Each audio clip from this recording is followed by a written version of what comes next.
Ladies and gentlemen, welcome to another edition of Georgetown Eagle Basketball. Live tonight, it's a doubleheader. Welcome to the Georgetown High School Gymnasium, and thanks for joining us here on SHN Sports. You know, we did this last year. We call it the Battle of the San Gabriel here. It's where Eastview comes over to Georgetown High School. A pleasant good afternoon and welcome to Georgetown, Texas. I'm Rob Hipp, along with all of the SHN family, and we're excited about this one. We coined it years ago, the Battle of the San Gabriel. Tonight, it's the doubleheader, Georgetown Eagle varsity basketball. The girls will play first. Tip-off scheduled here in just about 13 minutes. We'll have an interview with head coach Rhonda Farney before too long, and then after this game, it's the Georgetown Eagle boys team. So stay with us. We'll have more as the night goes on, but for now, I'll send it up to Brad Tillery. Brad, take it away. Thanks so much, Rob. We are live with you here from the Georgetown High School Gymnasium as we get set for high school basketball tonight. Welcome in, everybody. Glad to have you along this SHN Sports Supercast, as we like to call it around here. About 12 minutes to go before we tip off. You can see the Georgetown ladies getting set as they warm up. Eastview has also taken the court for their side on warm-ups as well.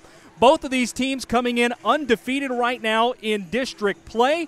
What does that mean? That means winner take all for the lead so far in district play. Both of them 5-0 coming into tonight. Georgetown, a big win just this past Tuesday right here at the Georgetown High School gym, defeating Hutto by about 30 points, if I'm not mistaken. Eastview continuing their winning ways as well. Their contingent of fans already coming in to the side over here. So we should have one whale of a ladies basketball game for you. And then following that one up, we've also got a boys game coming your way as the Georgetown Eagle boys team gets set to take on the Eastview Patriots as well. Rob is walking around getting set for hopefully we'll get a pregame interview for you here with Coach Farney. Also want to thank Dave England down there running camera for us on the sidelines. Nathan Height running camera and the board up here. Standing next to me, wants to push the button. He can actually show himself. Hey, there he goes. There's Nathan right next to me over here, folks. As we continue to get set. And then, of course, Dave down on the sideline. Let's go back and show him the warm-ups, bud. As the Georgetown Lady Eagles, just impressive the other night as they played against Hutto. A sweltering defense, defense that really had active hands. They were in passing lanes constantly, and also the Lady Eagles in the fast break transition. A lot of inside-outside movement with the basketball. I expect to see more of that tonight as they will take on Eastview, a team we have yet to see this year, but what should be a heck of a ball game coming up here soon. Rob looks like he's got an interview getting set, ready to go as we count down to tip-off here. Waiting on to see if we'll get the answer down there. Of course, Georgetown, a successful season so far, just all in athletically. The football team, of course, making it to the third round of the playoffs earlier this year, and the basketball team's doing well as well as the girls team we already mentioned, playing for first place in district tonight against their crosstown rivals, the Eastview Lady Patriots, who are also undefeated. Here's going to be the starting five for each team tonight. We have the Eastview starters. We expect these to be the Georgetown starters for you. For Eastview, it'll be Mary Brown, Cassidy Salyer, Alex Stone, Sarah Workman, and Elizabeth Daniel. On the Georgetown Lady Eagles side, here's who we expect to be starting tonight. Should be the same starting five as Tuesday. Samari O'Brien, Kylie Ellsworth will be at the guard position along with Samari. Jalen Knight will be at the forward. Gracie Harris playing the third guard spot, and then down in the post, it'll be McCall Hampton, the 5'9 junior. So some height actually going across the board there for Georgetown at the front post, especially with Jalen Knight at 5'11, McCall Hampton at 5'9. And then, of course, a couple of very tall subs to be able to come in as well with Alicia King at 6 foot, Jade Smith at 6'1", and Mackenzie Mouton at 6 foot. So the height and size advantage absolutely goes to the hometown Lady Eagles tonight. If you look on the other side, Eastview with two players over 5'10", and that's it. Neither one of them in the starting lineup, though. Portia Leathers at 6'1", and Tori Ranko at 5'10", both in the post. But their tallest starters so far, there's one other, and the tallest starter so far tonight for Eastview is the 6'2" Alex Stone, which makes her the tallest lady on the court tonight as well. Fans continuing to file in. It's a really nice contingent of Eastview fans so far here, working their way into the crowd. The Georgetown crowd coming in as well. We expect a pretty packed house for this double dip tonight, as it is the Battle of the San Gabriel, as Rob likes to call it. a crosstown rivalry and a chance to really get some bragging rights going on here. We're going to send it back down to Rob on the sidelines for a special interview. Well, Rob Hipp down on the court with head coach Rhonda Farney. Coach Farney, a big game tonight. Both teams undefeated in district play. This Eastview team, it's a turnaround season for them, but Georgetown, compared to where Georgetown started last year, a lot of great things happening for these Lady Eagles under your leadership. Coach, talk about this game and some of the excitement. You know, we call it the Battle of San Gabriel. It's the hometown rivalry. Talk a little bit about it, Coach. Well, I'm just excited. We probably played our best game of the season so far against Tuttle on Tuesday night, so I hope that'll carry over to tonight. But I think that Coach Wallace done an excellent job at Eastview, and I think it's the best team that they've had since we've been battling it out. Coach, you know it's going to be a packed house here tonight. The boys will play after, but we look on both sides. What does this type of community involvement mean to you as a coach? You've been here for such a long time, a storied record here at Georgetown. Talk about just the camaraderie between the two schools and the Georgetown community. You know, I think it's not so much about all of us old folks. I think it's about the kids, and you know, kids love to play in front of a packed house, and so I'm really excited. It's great for girls basketball. It'll be awesome for our boys, you know, afterwards. So that's what makes me really excited, that people appreciate what we do, appreciate what our players do when they're going to come out and support, you know, whichever side you're on tonight. We're going to have a packed house. It'll probably be like right down the middle. I mean, we'll have a huge crowd here tonight for both teams. Coach, final question. Again, appreciate your accessibility. I'm going to ask you this one key to victory tonight. What would that one word be tonight, if you don't mind me asking, Coach? You know, I think we have to take care of the basketball and rebound. Awesome. Coach Rhonda Farney, thank you so much. We appreciate you. I appreciate you. Awesome. We'll send it back up to Brad Tillery as we begin the broadcast here in just a few moments. Thank you, Coach. Thanks so much, Rob, and Coach Farney for being so accessible with her time before we get going. We're only about 6 minutes or so away from tip-off here tonight. I say tip-off. Actually, once we hit the buzzer here, we'll have the anthem and introductions, which we will step aside for and let the PA announcer take over there, and then we'll come back with the actual play-by-play for tonight's game. As Rob works his way back up here to the booth, you'll have more from him. He will be calling the second half of tonight's doubleheader. He'll be calling the boys' game on the play-by-play. I'll be doing play-by-play here for the first one, and we're probably just going to switch spots as I'll do color in round 2, our game 2, and he'll do color here in game 1 for us. So let the man take his headsets here as he gets back up.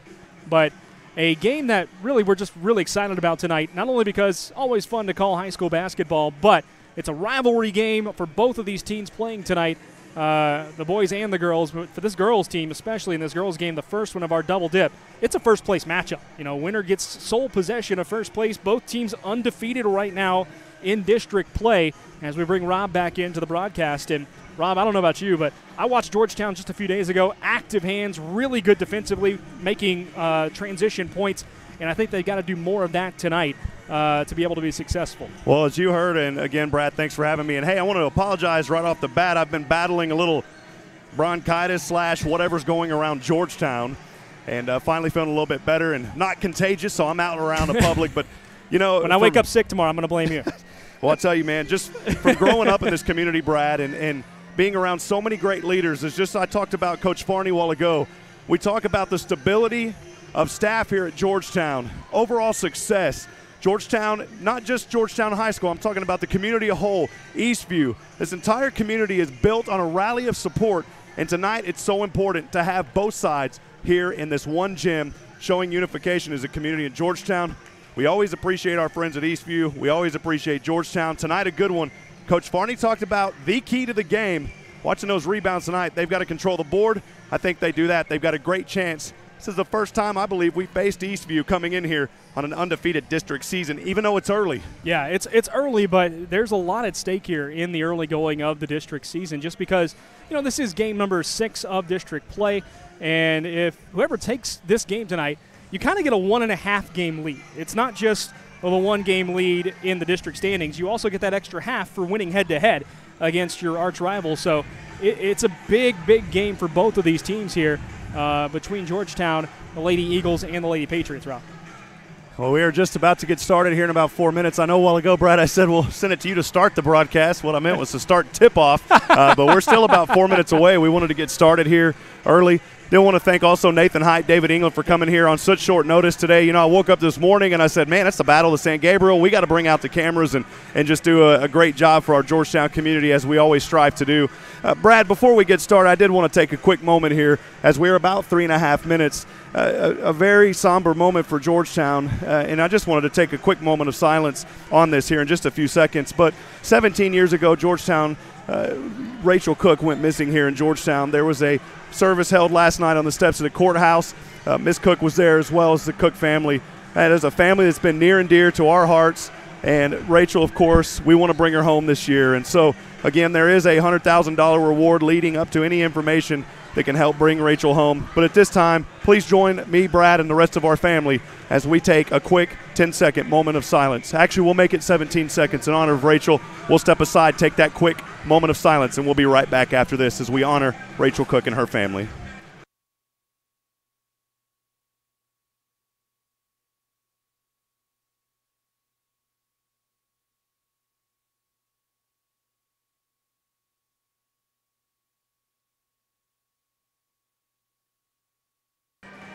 And back into the broadcast booth here. It was a great event last night, and you don't want to say, you don't say great happily. It was great to see the community come out, but again, we're hoping that this is the year, and we're believing this is the year that Rachel comes home. I did want to give special shout out to the Williamson County Sheriff's Department under the leadership of Sheriff Chody, letting everyone in Georgetown know that, hey, this case isn't gone by a long shot. We're still doing what we're doing, and we appreciate the due diligence and the task force, as well as the FBI getting involved to help bring Rachel home. So yeah, Brad. You know, and Sheriff Chody, just to build on that, I don't know if you know, Williamson County is part of the show Live PD now on A&E Network, and hopefully they can actually bring in the entire, what they call Live PD Nation, maybe focus on the show this weekend and continue to build the case and try to help find her and bring her home. Well, Brad, man, I appreciate you being here. Travis Banks normally on the call. Yeah. I haven't been here to girls' game yet because you guys are always somewhere else and we're always here. It's flip-flop. So tonight, you'll be here, then we'll flip roles when the boys come on. Yeah. I'm excited, man. I am too. I think you're going to be impressed with what you see by the ladies tonight. From what I saw this past Tuesday, a dominating win against Hutto, 30-point victory. Really, really smart basketball. Active hands on the defense is the first thing I noticed. Pressure the basketball, forcing the other team to play the entire 94 feet, which that can get draining on any team. You know, back in the old days, Nolan Richardson used to call it 40 minutes of hell on the defense, right? And I think you might have a 32-minute kind of idea here for the Georgetown ladies, as active hands, pressuring the ball constantly, and really smart shots for the most part. Working the ball inside, then back out. Some very accurate three-pointers, but also using the size advantage that the Lady Eagles typically have down low.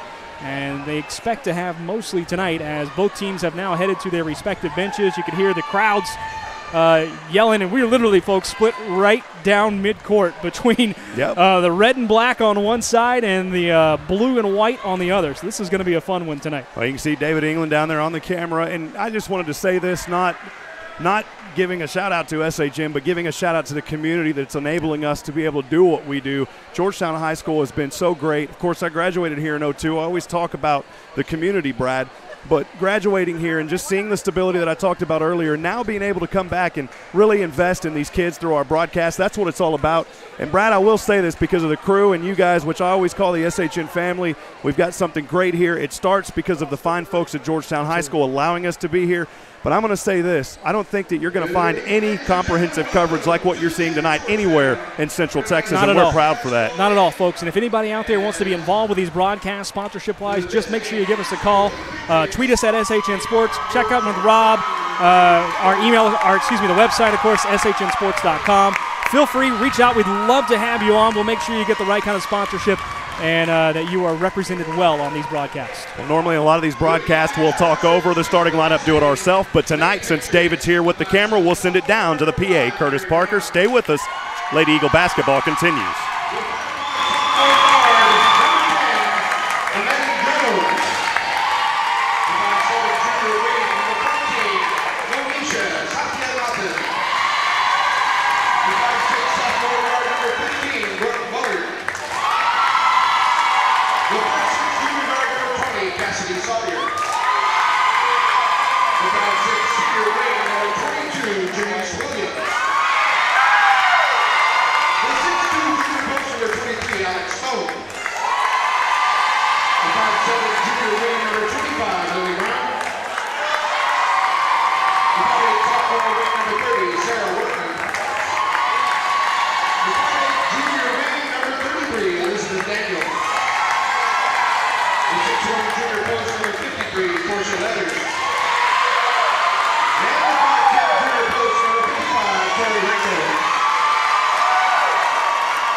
Well, Brad, that was the Lady Patriots, and now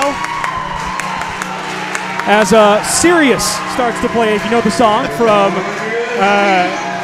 the Chicago Bulls 90s, here come the Lady Eagles. We'll send it back down to Curtis Parker.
Well, and there are the introductions for both teams as the Lady Eagles do their pregame ritual of getting on the floor and getting the crowd ramped up with them. You can see the Patriots on the other side doing a huddle as well. Folks, we're going to step right back aside one more time as we get set for the national anthem. When we come back, we'll give you the starting lineups and get set to play here. A battle for first place on the San Gabriel here tonight in Georgetown.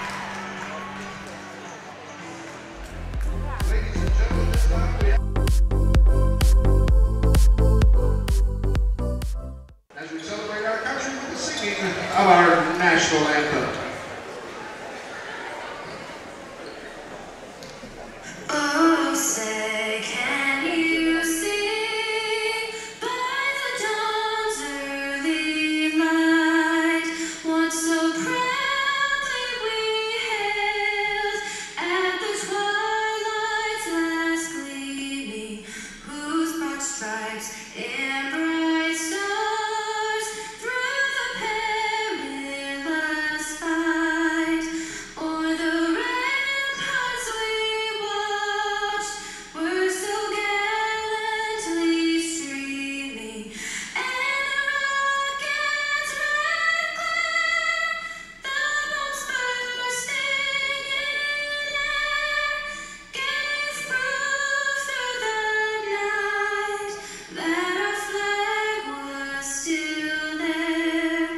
Oh, say does that star-spangled banner yet wave o'er the land of the free and the home of the brave?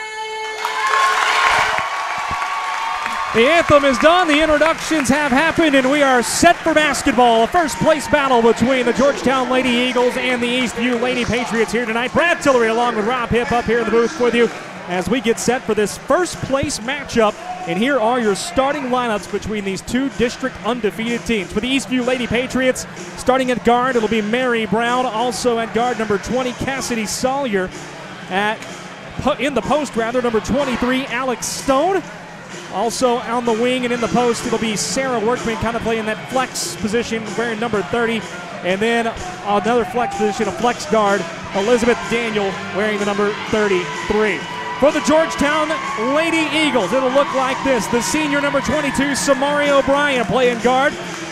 The junior, number 24, Kylie Ellsworth, standing at 5'7", also a guard, will start tonight.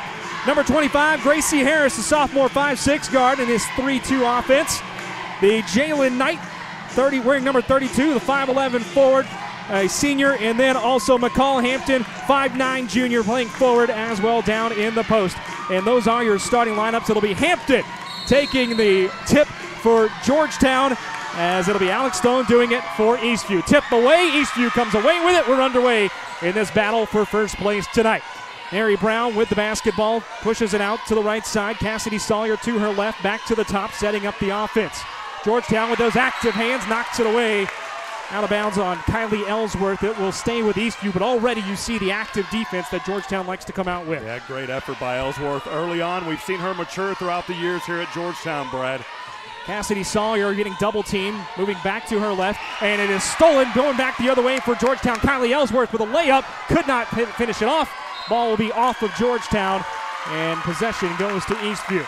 Yeah, Ellsworth had a good look at it. She's looking around. Ellsworth wanted the foul, didn't get the call, and it will be Eastview ball. But again, talking about just how much that young lady has matured. She is only a junior, and still the work she has ahead of her continuing to be awesome here at Georgetown. Here's that 94 feet of defense we talked about. Georgetown pressuring the ball the entire way as Eastview has broken it. Georgetown backs off into his own. Long three-ball attempt here off the back iron. Long rebound goes to Georgetown.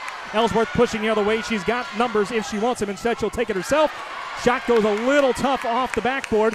Georgetown back up with it. Another quick shot. That one in. Dropped in by Jalen Knight from about 12 feet. And Georgetown has the early 2-0 lead. Great shot there by Jalen Knight. Found some rhythm, was able to get the shot through. The senior at 5'11". Wow, what a shot to start things for Jalen.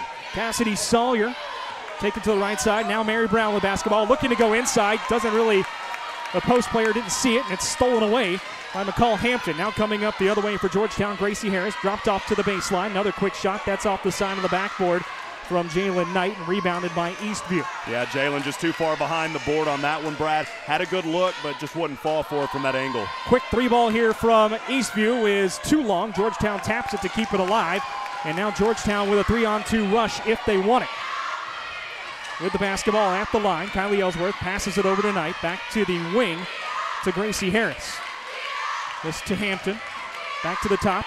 Quick three shot. Up and drilled. Three-point basket for Kylie Ellsworth, and Georgetown takes a 5-0 lead. Kylie said, you know what, just erase those two misses that I had. I'll go ahead and hit a three, and we'll just call it even. We'll take it. 5-0 lead. Stolen away quickly by Georgetown. Samari O'Brien comes away with it there as the Lady Eagles look to extend a 5-0 lead here early. Knight with a cross-court pass. Couldn't be brought down by Harris. She's able to regain possession. Now Hampton with the basketball, driving the baseline, and she is fouled. Georgetown will keep possession underneath their own basket. Foul on Alex Stone, her first. That's the first team foul for Eastview. Great job and recognition by Georgetown to keep that ball on the offensive end as well after that foul. Quick timeout already called by Eastview. 5:43 to go in the first quarter as Georgetown has raced to a 5-0 lead. Dave Walla wanting the quick timeout down there. Yeah, Coach Wallace said, Walla had enough of this. And, you know, a great start for Georgetown. A few shots there early. I think really if you start to look coming out of the gates, Brad, you're talking about Georgetown and Kylie Ellsworth there, that junior guard.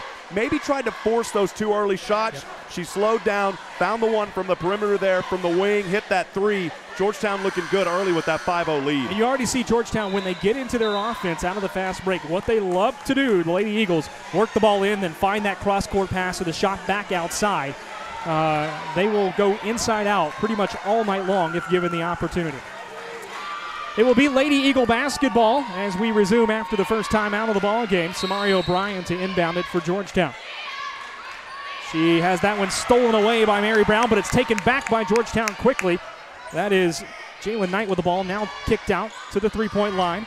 Gracie Harris drives, passes it to Ellsworth. Back inside tonight, driving to her right, no good. Hampton, though, picks up the loose ball. That one no good, rebounded out by Mary Brown. She'll come the other way for Eastview. Quickly up the court, Cassidy Sawyer to her right, now trapped at the baseline. Sawyer back to Brown, who slows it up. Puts up 4 fingers in the air, calling the offense. Sawyer, the cross-court pass to the three-point line. Quick fake, now shot from about 18 feet, no good. Rebounded inside by Alex Stone. That went off the rim, and Georgetown able to come down with a rebound. Here's Gracie Harris going the other way. Samari O'Brien with the ball now. Hampton to Ellsworth. 3, no good off the back iron. Ball rebounded and corralled finally by Eastview as Sarah Workman will come the other way. Takes Ellsworth down to 1 for 4 now. Her lone shot, that three-pointer moments ago. Sawyer over to Brown on the right wing, being double-teamed. Now Georgetown will come out of it. Georgetown with a modified zone look here. And that one knocked away. Good anticipation from McCall Hampton inside.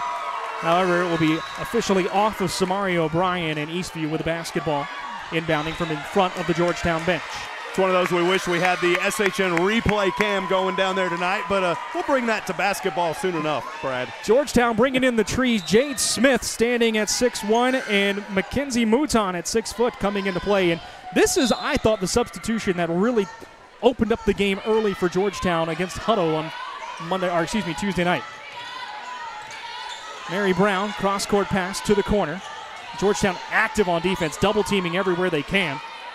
Allie Isbell playing close defense on Brown out near the half-court mark. Brown's pass over the reach of her center and out of play, so that one will go to Georgetown with 4:09 to go in the first quarter. The Lady Eagles lead 5-0. Yeah, great execution on defense there by Georgetown. Brad, they're running kind of that 2-3 zone, but they triple up there on the top of that 2. Worked out beautifully for Georgetown in that last possession. Gracie Harris with the ball on the right side. Kicks it out to O'Brien. O'Brien looking to set up the offense, trying to get it down low if she can. Back to Harris.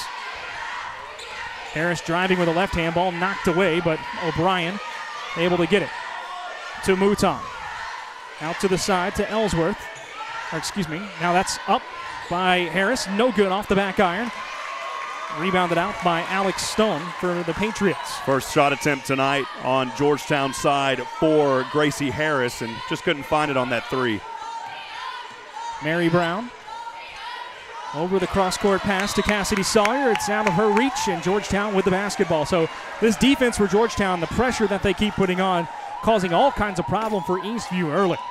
Brad, I think we've seen Eastview turn this ball over about 8 times so far. Yeah. You just talked about the defense of Georgetown forcing it. They just cannot get into their offense. Here with a left-hand drive, Allie Isbell. She tries a drop-off pass to O'Brien, and it goes right through the wickets. And then I had to say Eastview's turn it over, then Georgetown gets their second or third here. Broadcaster's jinx is real, folks. I thought you said the broadcaster's drinks. No, the broadcaster's jinx, my friend.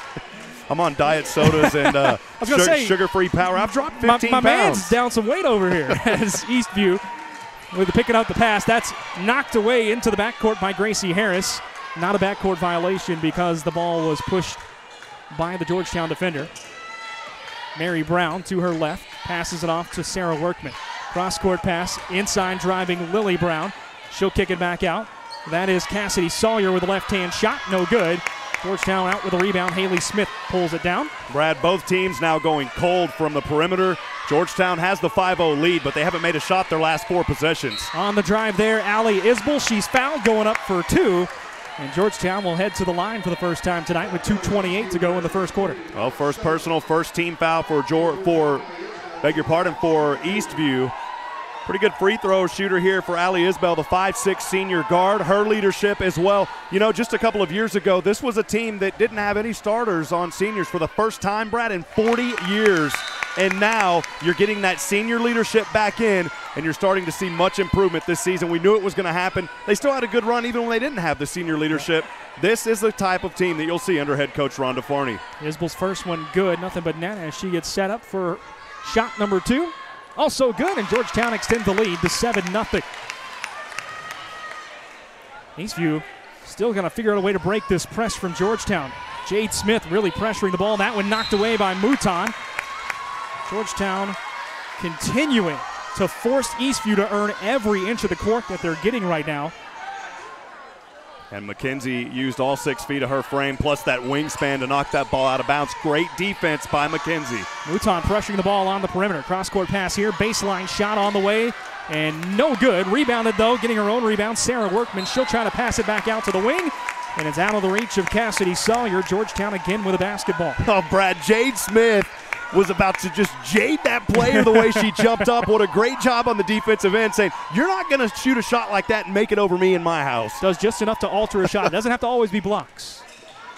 Coming down to Smith at the top of the key. Over to Isbell. Back to the top for Harris. To Smith. To Haley Smith. To the corner. Allie Isbell almost took a hand to the face there. Has to pick up her dribble. Really good defense in the corner by the Patriots. Jade Smith with the ball at the top of the key now. Oh, Jade had a straightaway three. She didn't feel confident. Passed it, Brad. Here's Haley Smith trying to set up the offense. Looking for a pick and roll if she could get it. Allie Isbell turning around, driving to the hole, no good. Nice defense there by Eastview to hold their feet and force Isbell into the tough shot. Yeah, Isbell on the baseline there, trying to spin the ball up, get a little backspin on it, but didn't work out too well on that one. She'll get another shot. Sarah Workman back to the top of the key for Mary Brown. To the wing, shot on the way for three, no good, air ball. Rebounded underneath the basket by Lily Brown for Eastview. A lot of physical contact down here, Brad. They're letting them play. Yeah, there's only been one whistle so far on an actual foul. Looked like a walk right there, got away with it. That's a shot up, good, and the foul. Sarah Workman finishing it off. And Eastview finally on the board with just a shade under a minute to go in the first quarter. Yeah, and that's going to be Georgetown's first team foul, and that foul is going to go on Georgetown's Mackenzie Mouton. She's picking up her first, and again, the first team foul for the Lady Eagles here this afternoon. So Sarah Workman will step to the line, shooting for the conventional three-point play. And it's good. 7-3 your score. 59.4 seconds to go in the first quarter.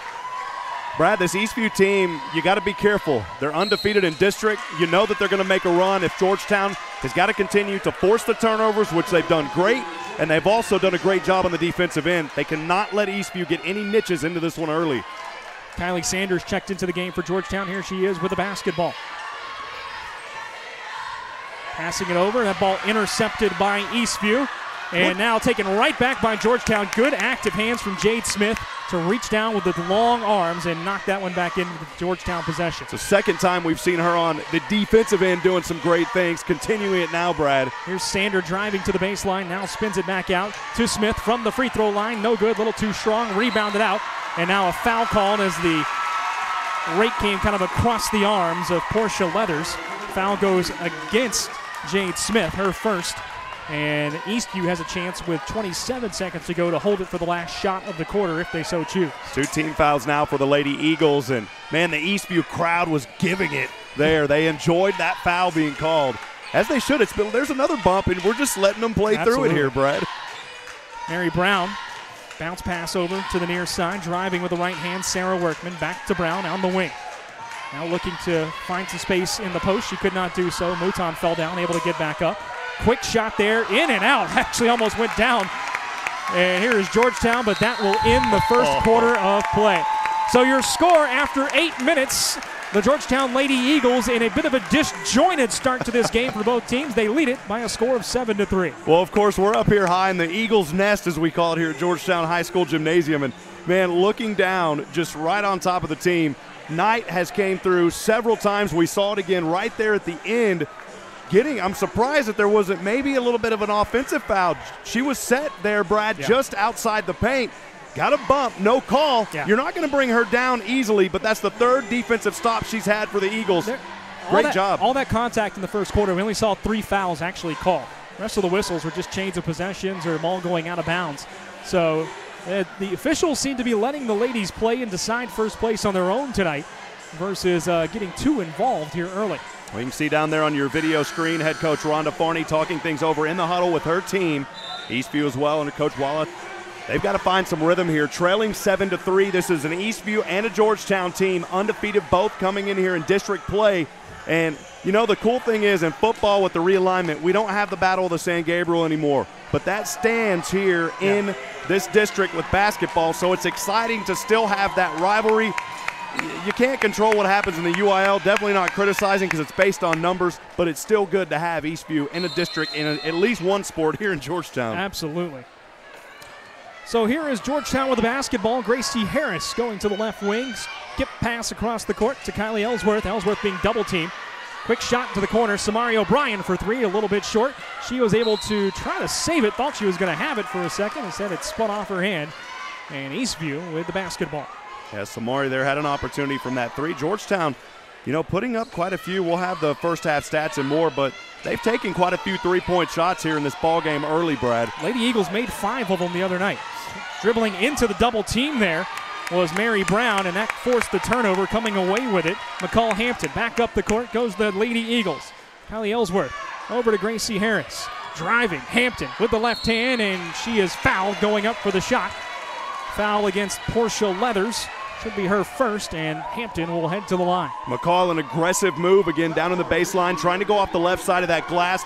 Leathers there with the foul, but credit McCall. She goes in, she gets rewarded at the line. She'll shoot 2. First for McCall, nothing but nylon. 8-3, just underway here in the second quarter of play. Checking into the game for Eastview, number 14, Monisha, and I'm sorry about this one if I mess it up, Sathya Nathan, I think is what I was told is how it's pronounced. That went in and out, and Sathya Nathan comes away with a rebound. Cassidy Sawyer with the ball. Georgetown looking for the double team again, drops it off. Back to Sawyer on the left side. Over to the sideline. Almost knocked away there. Gathered up by Lily Brown, though. Sawyer to Sathya Nathan. Back to Sawyer, who puts it up. That one no good. Rebounded, though, by Leathers inside. She quickly throws one up. Also no good. Rebounded once again by Eastview.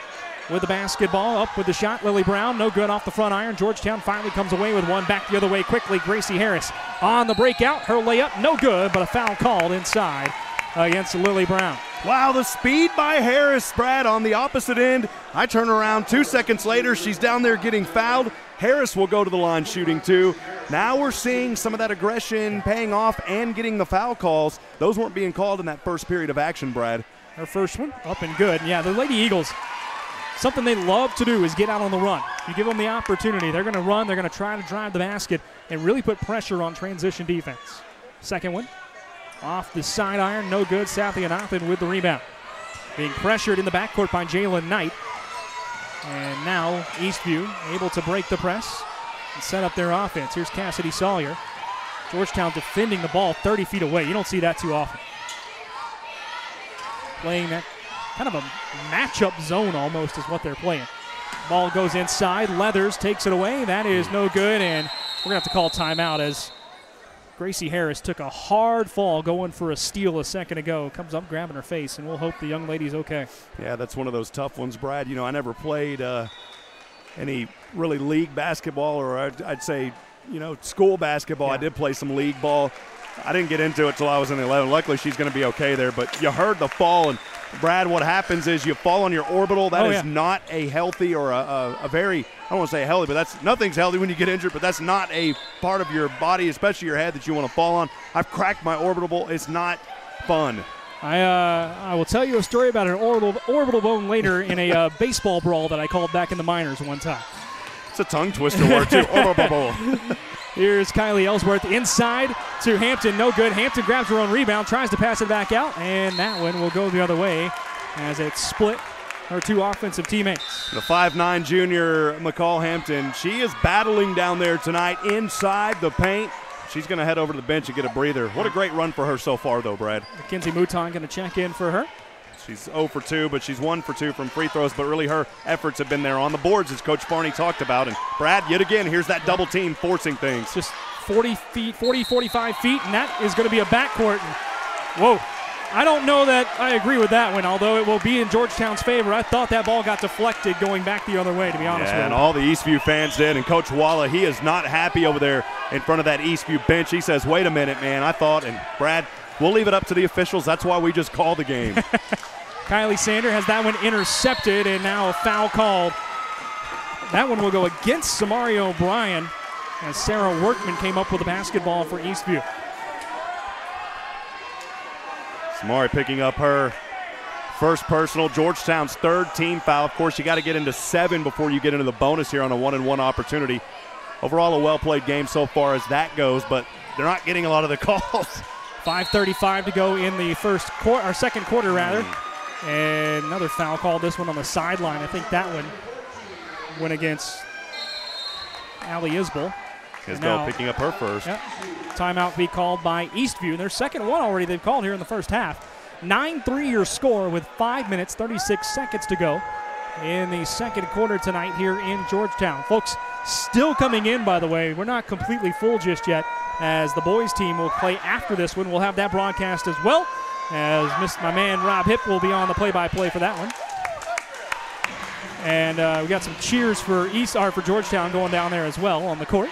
Yeah, we got the rah-rah toilet seat, man. It's been a trademark here. And hey, Brad, real quick, we had a 30-second timeout here, about to get back into action. Wanted to give a shout-out to all of our friends in Sun City. They come out here and support these Georgetown Eagle girls, Lady Eagles like none other. We sincerely appreciate them. If Nathan could put the camera on them real quick while we're talking about them. You can see the crowd there, a lot of folks from Sun City representing. They do a lot in the community, so we wanted to give them a special shout-out as well. They've got their own booster club, too, that helps out with the Sun City Boosters. And great job, though, by the community, Brad. Back in action, Eastview with the basketball, thrown away. Another pressure defense turnover from Georgetown. I'd love to know exactly how many turnovers that the Lady Eagles have caused so far tonight. We've got to be in double digits. Just about 13 minutes into this game, or 11 minutes, I should say, into this game. Georgetown with the ball. Isbell coming around to the top of the key. Excuse me, that was Ellsworth. Here's Kylie Sander now. Sander to the baseline to Mouton. Back to Sander in the corner. Ball knocked away and gathered back up by Jayla Knight. Now knocked away from her, and Eastview would come away with it. Ball loose at midcourt, and here's Georgetown with the ball. Allie Isbell finally comes away, regaining possession, and Georgetown will reset the offense. Brad, I wanted to point out Eastview has not scored now in quite some time. They've only got 3 on the board. It has been a drought tonight for the Patriots. Now as Georgetown turns the ball over, but man, what about the effort? You talk about the defense tonight of the Lady Eagles. They had to control the boards. They're doing that early. They've kind of fell flat on their shooting, but my goodness, only 3 points for Eastview. They've got to find some rhythm on offense. They haven't been able to find it through Georgetown's defense just yet. And all 3 of those points came in the final minute of the first quarter, and we are nearly halfway through quarter number 2. So the Eastview offense has just not been able to get going tonight. Georgetown struggling a little rather on offense as well, but that defense is really dominating this ball game. Ball knocked away again there. Eastview able to get back to it. 3 on the way from the top of the key, no good. Rebounded by Georgetown. That 3 was from Lily Brown. Yeah, tough break there for Lily. They really needed that 3. She just couldn't find it. It was a straightaway. And man, now Georgetown gets caught for a travel, so it's kind of going back and forth now, Brad, as far as what we're seeing on turnovers. Now it's a story for the Patriots, but they're not able to capitalize yet on the offensive end. That's where they've got to capitalize. Yeah, Mouton had the ball. She was thinking about shooting or passing, and as she spun around, just slightly drugged that pivot foot. Enough for the travel call. Halfway home here in the second quarter. Here's Mary Brown. Losing her dribble, picks it up. Now being double-teamed, and she'll be bailed out on a foul. Kylie Ellsworth's going to be called for it, but they've been letting a lot more than that go tonight. Instead, Eastview will inbound and resetting their offense. Well, 5 team fouls now for the Eagles. 2 away will put Eastview in the 1-and-1 bonus. That's the first personal. Every player that's fouled so far for Georgetown only has 1. If you want to pick apart anything good, that's the one good thing, Brad. Well, here's Mary Brown being double-teamed. They're trying to like a little weaver Eastview, and every time there's a double team. That went off the hands, thrown back inside, no good to anyone at Eastview, rather. And now here comes Georgetown the other way. Kylie Sander up with a basketball. To the top to Kylie Ellsworth, driving with the left hand, little drop pass inside, no good off the back iron. A foul will be called, and that will send McCall Hampton to the line. Her shot missed, but she'll get 2 shots. And McCall had a chance to drop that one over there on that right baseline, Brad, for an and-one opportunity. Kind of a little teardrop floater. Wouldn't fall in for, though, but she will go to the line and get those 2 free throws. So far tonight, she's 1 for 2 from the line. Her first one, a little short off the iron.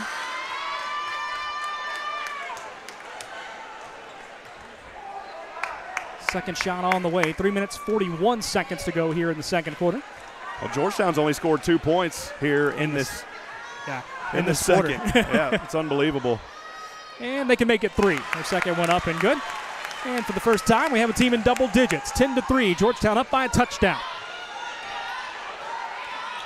Quick pass to break the press. Now Eastview with numbers if they'll go.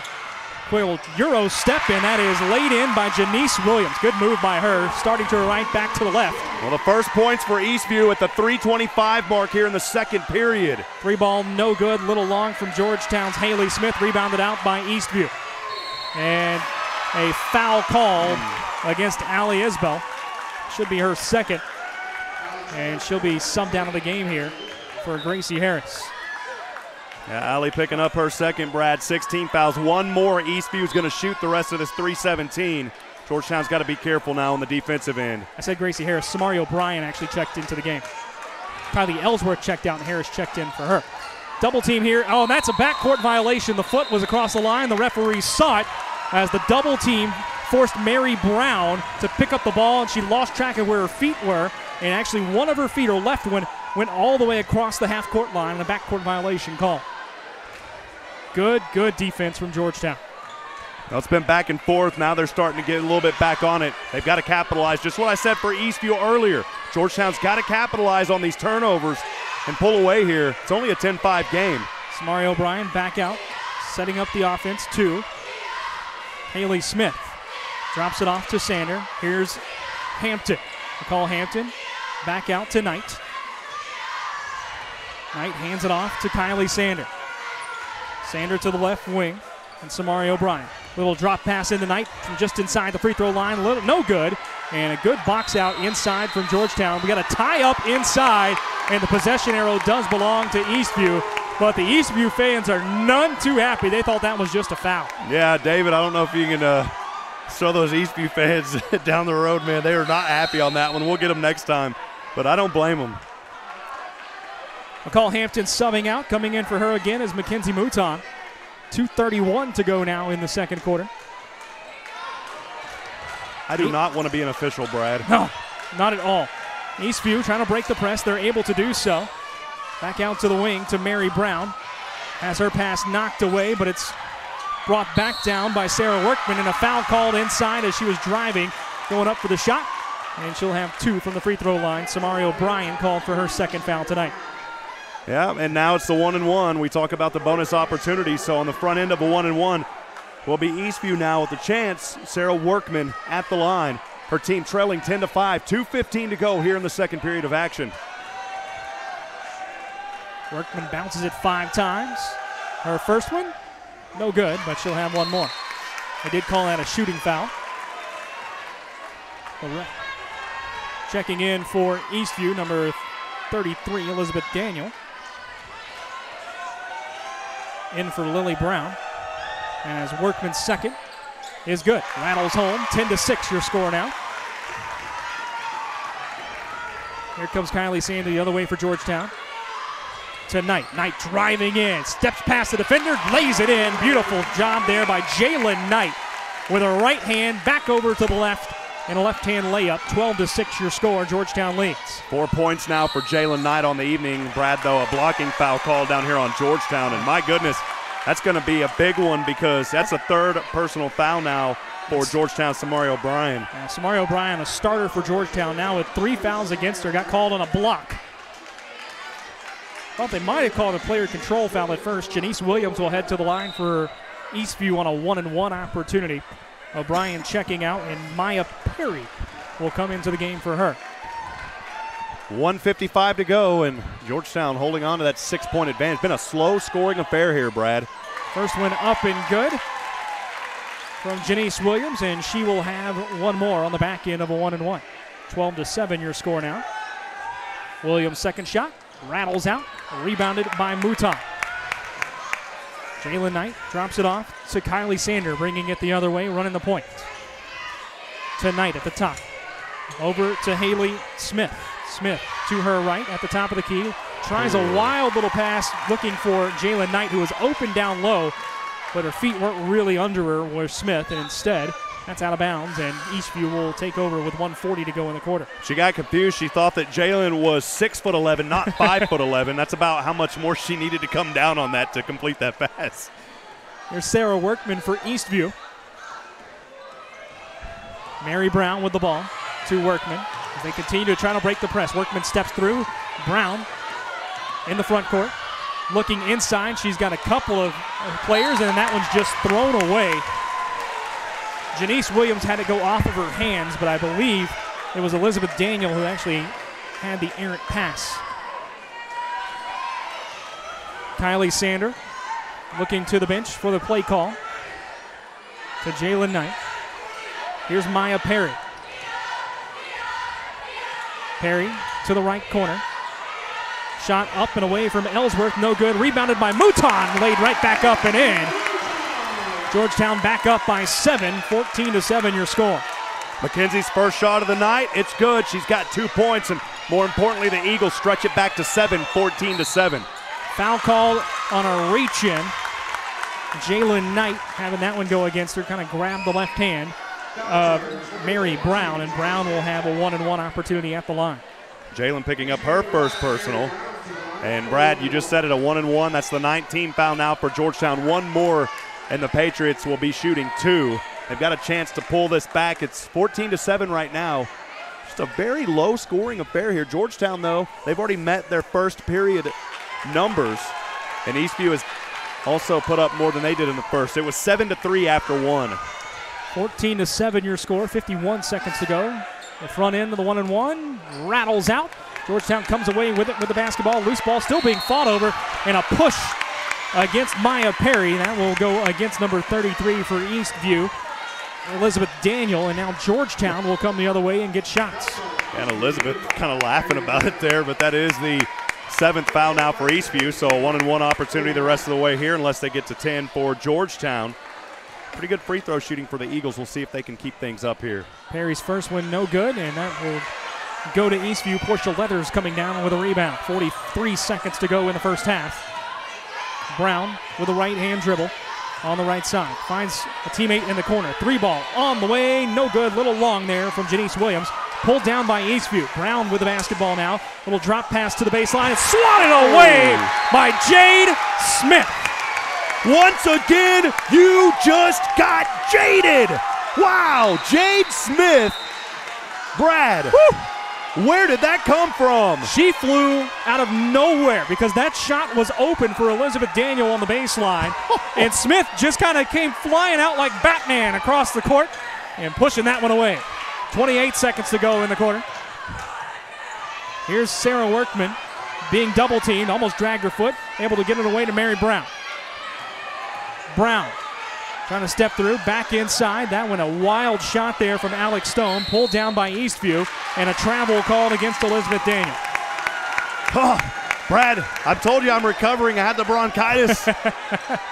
My voice is clearing up now after that, moments ago. The man's got the itis, everyone. 10 seconds to go in the quarter. Georgetown looking for one more shot. Goes inside, ball pulled down by Maya Perry, bounced out of bounds. 2.2 seconds to go. And we are likely done here in the first half of play unless Eastview throws up a prayer. It's 2-point Emmett Smith to go, Brad. 2-point Emmett Smith, even though it's a different sport. Long pass going away from Georgetown, pulled down by Mouton, and that will end the first half of play. So your score after 16 minutes of basketball here in this battle for first place on the San Gabriel, the Georgetown Lady Eagles lead the Eastview Lady Patriots by a touchdown, 14-7, here in Georgetown High School Gymnasium. Brad, we're talking football, but I'll tell you what a great time that all the colleges had in all their bowl games. I'm a Baylor Bear, very happy that Baylor, got their opportunity, my man. So I was on vacation, you know this. I went to go see my family, and I went down to Jacksonville, Florida, and while I was down there, I happened to be staying in the same hotel as Texas A&M. Wow. They were literally hanging out in my hotel. They got there a week ahead of their game, just playing. All the guys are out there. They had like pool tables and mini golf at the hotel and things, all just hanging out, enjoying their time. It was a blast. I know you went to the Texas Bowl to go see Baylor. I did not see my Auburn Tigers, but I listened to the game as they put a hurting on Purdue. A bowl record 63 points. So it was definitely a fun bowl game, and then congrats as well to the Clemson Tigers for winning it all in impressive fashion this past Monday night against Alabama, winning by 4 touchdowns. Yeah, I've seen so many funny memes on the internet about that. I won't repeat any of them, actually. But, well, Brad, we got 8 minutes, just a little over 8 minutes to go. Let's step aside. Yeah. I'll let you step it aside, and then we'll come back. Folks, we are going to step aside here. We'll be back about a minute or two before the second half of play begins. 14-7 your score. The Georgetown Lady Eagles lead it over the Eastview Lady Patriots. Stick around. We'll be back in just a few.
Welcome back in as we count down to the second half in this battle for first place in the district girls standings.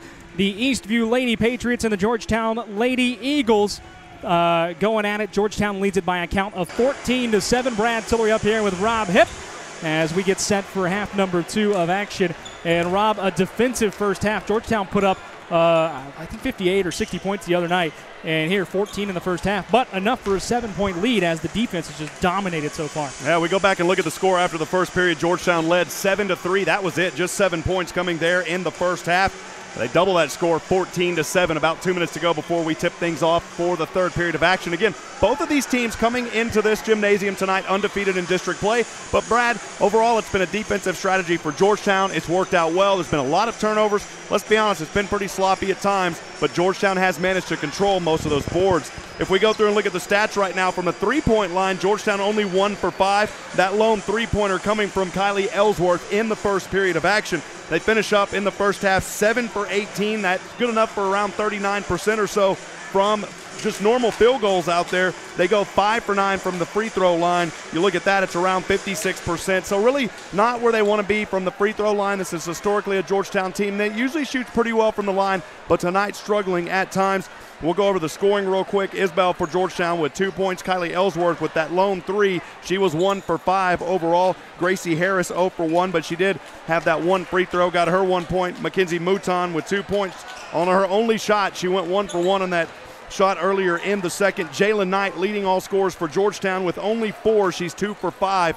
And then McCall Hampton with 2 as well. She's 2 for 4 from the line and 0 for 2 from the field. So it's been a defensive battle all over the place. We'll see, I think, more of the same going into the second period. I really don't know what you'd tell your team if you're Coach Farney, other than, hey, you've got the lead against the number 1 team in the district or tied for first place. Just continue to rebound. I think you say watch the turnovers. Yeah, watch the turnovers, clean it up, maybe slow it down a little bit on offense. And actually, for Georgetown, and I think Eastview too, offensively, what I would do if I were both clubs is maybe actually try to get on the run when you can. Because Eastview, when they were able to break the press deep in the backcourt, they were able to get numbers on the front side. And then Georgetown, off of turnovers, several buckets running out on the fast break after turnovers. So I think if I'm both teams, for Georgetown, set up your offense, really work that inside-out game when it slows down. But when you get the opportunity, run for both teams tonight. Brad, excited third period action about to begin. Hey, friends, wanted to remind you we're still seeking sponsors even though we're already rolling through the season. Games, friends, listen at this. Games as affordable as only $25, and this is the kind of quality that you're going to get on some of the games. Some of them will be audio only. We'll bring video to some. $25 a game is all that we're asking for. It's a high level of community involvement. Let us know. Email rob@shnsports.com. Brad, third period underway. Well, Kylie Ellsworth inbounds it for Georgetown, and Gracie Harris with a left-hand dribble to her left over to Ellsworth on the wing. Cross-court pass back to Harris. 3-ball from the right wing. No good. Catches nothing but air. And that one will be out of bounds on Georgetown. McCall Hampton let it bounce. I think she thought it might have been touched by Eastview, but it was not. And the Patriots will take over. Saw at halftime both of the boys' teams getting set up. We'll have that game coming up right after this one as Eastview and Georgetown boys will play here tonight as well. Mary Brown being harassed in the backcourt. Back up to the front court now, and stepped out of bounds. I don't know if they're going to call a foul or just that it's knocked out. I think they just said it was knocked out of bounds there. Cassidy Sawyer. And Brad, I didn't bring it up during our quick analysis there before we tipped off. The pressure has worked. We talked about defense. Well, where has the defense been? It's been in the pressure by Georgetown. That's where it's excelled tonight. This 3 on the way, no good from Sarah Workman. Ball put right back up and a foul called. Eastview will head to the line. That was, let me see, number 23, Alex Stone, going to the line for Eastview, and McCall Hampton called for Georgetown on the foul.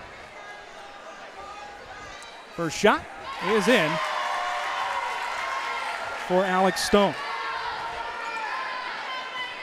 First personal, first team in the second half here. Georgetown got in a little bit of foul trouble early in the first half. See if they can hold it on here in the second, Brad. Second one short off the front iron. Rebounded, though, by Eastview. Getting her own rebound down low. That is Sarah Workman. She's able to kick it back out. Shot off the glass and in. And Eastview with 3 points on that trip down the court. I think that was Lily Brown dropping that shot in for Eastview. Are you kidding me? Workman between 3 defenders, able to find that and get it into her teammate. Wow. Over to the corner for Georgetown. 3 on the way. A little strong there from Kylie Ellsworth, and here comes Eastview. Back the other way they go. Cassidy Sawyer out to Mary Brown, setting up the offense. Brown to the corner. And Sarah Workman back out to Brown. Ball is not tipped. They'll call a backcourt violation, and the ball will go to Georgetown. Great job there by Gracie Harris, too, hustling down to get that ball. She didn't have to, but she still was hustling. It would have been over the backcourt anyways, but great job by Harris. Gracie Harris with the basketball for the Georgetown Lady Eagles to Samari O'Brien, who's playing with 3 fouls. Back to Harris, to O'Brien. O'Brien looking to get it down low. She does to McCall Hampton. McCall driving the baseline to the other side, lays it up, no good. Rebounded by Knight inside. She goes back up and is fouled. Jalen Knight quickly taking the ball up. Lily Brown will be called on the foul. We've seen McCall Hampton several times this evening try to go baseline. She hasn't been successful down there, Brad, but you know what? That effort is causing her teammates, even her sometimes, but her teammates, to get the ball and then get that foul and get down there and shoot again. First shot from Jalen Knight is good. I'll tell you what I noticed about McCall Hampton down on that baseline. A very quick first step for a post player. 15-10 your score. Georgetown leads. Second one is good. And the Lady Eagles are back up by 6. 6 minutes, 18 seconds to go in the third quarter. Brad, they led by as many as 7 tonight. Here's Mary Brown being double teamed. She'll step through it, and they've got numbers now to Eastview if they want them. Coming out of it, Cassidy Sawyer to her left. Finds on the wing, Lily Brown driving in, back to Sawyer at the top of the key for 3. It's in, and Eastview is within 3. 16-13 your score. This is the closest Eastview's been tonight. They trailed 5-0 to start this game. Eastview cross-court pass for Georgetown. Samari O'Brien with the ball into Jalen Knight at the free throw line. Knight into the lane, back out to Kylie Ellsworth to the top of the key. Gracie Harris to Ellsworth. She's trying to set up that high pick. Ellsworth going around the pick. Knight set it to Harris. Jalen Knight with the ball, driving with the left hand. Cross-court, back to Harris. Shot away off the front of the iron, no good. And an over-the-back call against Eastview. Going up over Jalen Knight was against, I believe, 23, Alex Stone. And here's Georgetown with the ball inbounding from underneath their own basket. Jalen Knight back out to Samari O'Brien. Gracie Harris for 3, no good, rattles out. Ball loose underneath, and Eastview comes away with it. 0 for 5 this period now for Georgetown. They haven't been able to find the bucket. Lily O'Brien with the around-the-back dribble. That got the student section for Eastview up and going there. 16-13 your score. Georgetown leads it. Quick pass inside, and a late whistle goes against Samari O'Brien. That's her 4th. Woo! That was a bit of a delay on that call. Yeah, Samari saying, you got to be kidding me. We'll have a substitution now for Georgetown, Brad. Gracie Harris checking out. And it's Kylie Sander coming in for the Lady Eagles. Inbound pass goes quickly to the tall Alex Stone, who uses her 6'2 frame to throw one in. It's a 1-point ball game, 16-15. Kylie Ellsworth inside. Now here's Knight. Jalen Knight drops it in from about 12 feet. Lead back to 3 for the Lady Eagles. Jalen got 6 now, leading all scorers, continuing here for Georgetown, 18-15. You got to make baskets. That's the first one out of 6 attempts, Brad, in this third period. Eastview trying to break the press. They got a 3-on-1. It's knocked away by Samari O'Brien, but a foul is called, and that is number 5, and she should be out of the game. Well, maybe you're getting a Georgetown hometown up there because it's showing 4 fouls. That's her 5th. I've been tracking at 5. Yeah, I've got it 5 too. Here's Sarah Workman on the free throws. Workman's first one, no good. And I guess they're going to say 4 on Samari O'Brien. Okay. You can see she's just frustrated with the officiating, trying to explain to the coaches what's going on. 3 team fouls for Georgetown here. 4:22 to go, third period. Second one on the way for Sarah Workman. That went off the iron, no good. Long rebound being chased down, and they'll say it's out of bounds off of Eastview. Workman was trying to chase down her own rebound there. That was a great job, though, by Eastview's Lily Brown boxing out, forcing that ball to go a little bit longer than it should have for Georgetown. Good job there by the Eastview defender. Kylie Sander working the ball up the court for the Lady Eagles. And to Jalen Knight, driving with the left hand to the glass and in. Beautiful move from Jalen Knight. She's got 8 now. 20-15 your score. Lady Eagles lead it. 4 minutes to go in the third quarter. Sorry about that, Brad. Back-to-back shots for Jalen Knight now, giving her team some light. Beautiful passing from Eastview on the break, and dropping one in is Alex Stone. 20-17 your score. Georgetown with the ball. Mouton driving. She'll reverse it, and no good. I'm sorry, that was Hampton. And now a foul called on Jalen Knight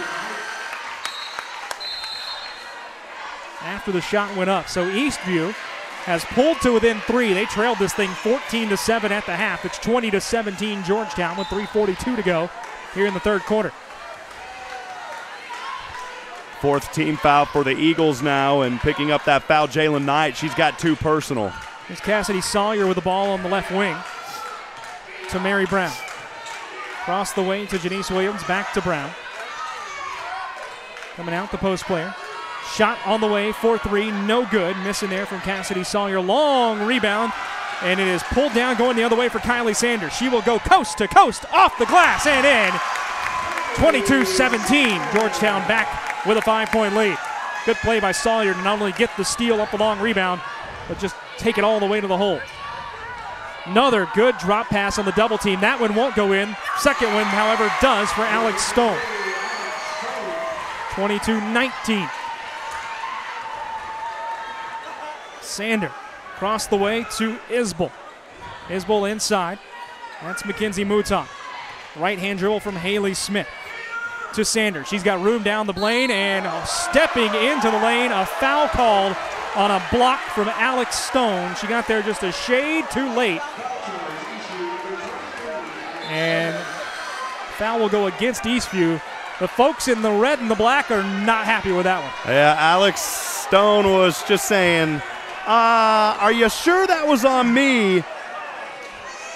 Sometimes you just got to play through it, Brad. Haley Smith to inbound for Georgetown. She finds Sander. Kylie Sander over to Smith. Long 3 on the way. No good off the back iron. Rebound for Mouton. That one blocked. And coming away with it is Portia Leathers. She got the block and the rebound there. 2:22 to go in the third quarter. Inside pass stolen away by Jade Smith. Back the other way for Georgetown, Haley Smith. Out to Sander. Sander driving in just in front of the free throw line. She'll pull up. It's no good. Bouncing off the iron. And then the rebound, trying to pull it down for Eastview there, was Lily Brown. It is off of her, and Georgetown will keep possession. Oh, good second hustle again, Brad. This is what Georgetown needs to keep that ball. It's only a 3-point advantage. They've got to pull away here against this team. Ball inbounded to Jade Smith. Now across the way. Shot on the way. 3, no good. Rebounded, though, by Mackenzie Mouton. Back outside. Another 3. This one rattles out. Haley Smith just cannot get one to drop right now. 1:48 to go in the third quarter. Here's Cassidy Sawyer over to Mary Brown.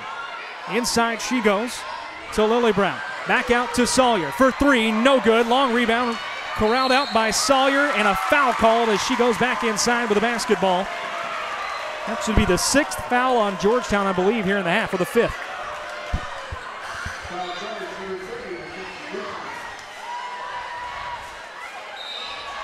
Mouton checks out of the game, as does Kylie Sander for Georgetown. Gracie Harris is back in, and I believe I saw Allie Isbell jump in there as well. Another substitution coming. Kylie Ellsworth into the game for Haley Smith. So Georgetown's going deep into the bench. They've used at least 9 or 10 players tonight. There's a quick pass inside. The offensive player was lost, but off the rebound, Janice Williams just couldn't get the open shot to fall. It's off of Eastview, and Georgetown has the basketball, to the dismay of the head coach for Eastview, Dave Walla. He thought that was off of a Lady Eagle. Well, 128 here. Eastview's made a little bit of a run in this period. Georgetown, I keep saying it, Brad, it's kind of the push this button and say it over and over. You have got to pull away because Eastview wants to make a run. They've gotten close. Here's Allie Isbell. Isbell back out to the top. She gets the loose ball to Gracie Harris. That's Coming to the right. Great defense by Brown there, knocking that one away. Harris picks up her dribble, able to find Jade Smith in the corner. Smith looking to get rid of it. She does. And now timeout called by Georgetown. 58.6 seconds to go in the third quarter. Georgetown leads 22-19. Yeah, Coach Barney didn't like that setup, what she was seeing down there. She wants to get a quality shot here for her Lady Eagles. 3 points is nothing, but the way this game has been, Brad, it may be everything as we're looking at it. You know, the first period, Georgetown led 7-3. At the end of the first half, 14-7, and right now we stand at 22-19. This is an Eastview Patriot team that's outscored Georgetown now in this period. They put up a total of 12 points compared to only 8 for Georgetown. So they're outscoring them 12-8 right now in the third. Georgetown got to figure out a way to get this game kind of back under control. As you mentioned, Eastview's come out playing very good basketball, finding open shots here in the third quarter. 58.6 seconds to go before we have a quick break. Gracie Harris with the basketball for Georgetown. To her right she goes. Tries to lay it off to Allie Isbell, and it's out of the reach of Allie, and Eastview will take possession with 49.8 seconds left. Costly turnover for the Eagles. Mary Brown up the court she goes. Passes over to Janice Williams. Williams in the corner, back to the wing to Cassidy Sawyer. Sawyer to Brown. To her left, inside to Portia Leathers. Leathers to Sawyer. Across the court. Quick shot on the left hand from Sarah Workman. No good, and a foul called after the rebound was pulled down by Georgetown's Kylie Ellsworth. Ellsworth, great hustle down there on the baseline to get that one. She was pushed a little bit. That's going to be a foul against Eastview. 4 team fouls for the Patriots. Georgetown has 5. Mackenzie Mouton's got 2 fouls for the Eagles. Here comes Gracie Harris the other way for Georgetown. You got to think the Lady Eagles will hold on for the last shot here with 20 seconds to go in the quarter. Knight to Smith. Inside it goes, and a foul called against McCall Hampton. I don't think Georgetown's shooting just yet.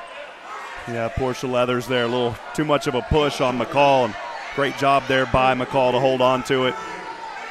It's not one of those you sell the foul on because it was blatantly visual, Brad. There's Hampton with the ball, dropping it off to Gracie Harris. Harris able to come back with a loose ball. Knight with the ball, 8 seconds to go in the quarter. At the free throw line, Knight's got to figure out where to go. 5 to go now. Back to the top to Ellsworth. 2 seconds to go. Ellsworth to the top. Georgetown won't get a shot off. The three's on the way. It's no good. Wouldn't have counted anyway. Lady Eagles lost track of time there, and we are through 3 quarters tonight. Your score with 8 minutes to go. The Georgetown Lady Eagles lead 22-19 over the Eastview Lady Patriots in this battle for first place. Yeah, 22-19 where your score sets, Brad. I'm going to total up here. Shooting for Georgetown, I'm just being honest. We have to call it how it is. It was poor in that third period for the Eagles. I've got a lot of marks on my sheet here. I'm going to total that up, Brad. Yeah, not the best offensive output for Georgetown that period. It was 14-7 at the half, now 22-19. So Georgetown outscored by a count of 12-8 in that third quarter. As we head to quarter number 4, the crowd, tell you what, we got some active and loud fans here for game number 1. Don't forget, this is just the first of a double dip tonight. Game 2 will come right after this one, about 15 minutes or so after the conclusion of this one, as the Eastview boys will take on the Georgetown boys, and we'll have that game for you right here as well. Rob, I know you got some numbers. 21% in that third period for the Eagles. Brad, 3 of 14. When you're playing the top team in your district that's tied for that spot, that's not going to cut it. That's why Eastview was able to break into that lead. They picked up about 4 points as they trailed 14-7, now only trailing by 3. So they picked up those 4 points. Georgetown's got to turn it around here in the fourth. Well, Eastview with the ball to start the final period of play. Mary Brown with the basketball. And her pass to Cassidy Sawyer is out of her reach. Georgetown will take possession going the other way. Kylie Sander with the ball to the right wing. Haley Smith now. Smith back to the top. Hampton over to Ellsworth. Ellsworth to Sander at the top of the key. To her right. Smith inside. And to Knight, back to Smith. 4-3, no good off the back iron. Long rebound, tapped around. Georgetown able to come back with it. Haley Smith inside to Hampton, and Hampton is fouled going up with the shot. She'll get 2 from the line. McCall Hampton, the aggressiveness continues tonight for McCall. They say, who you gonna call? McCall Hampton. That's who we're gonna call. That was corny, Brad. I would make us both feel old right now, but I won't reference the year that came out. Here's McCall Hampton with her first one, no good off the front iron. You know, the first one, what year was that, Brad? I believe it was 1983. It was 80, okay, because Ghostbusters 2, we promised our dad if we cleaned the entire house, we promised him if we cleaned the entire house, he'd take us to it. It was the last movie that I ever saw at the Palace Theater when they still showed movies here in Georgetown, if you can believe it. McCall Hampton's second one good. Georgetown up by 4 with 7:20 to go in the ball game. Knocked away on the pass, though a nice play by Mary Brown to get that to her teammate at the top. Here's Cassidy Sawyer back to Mary Brown. To Sawyer on the right side. To Brown.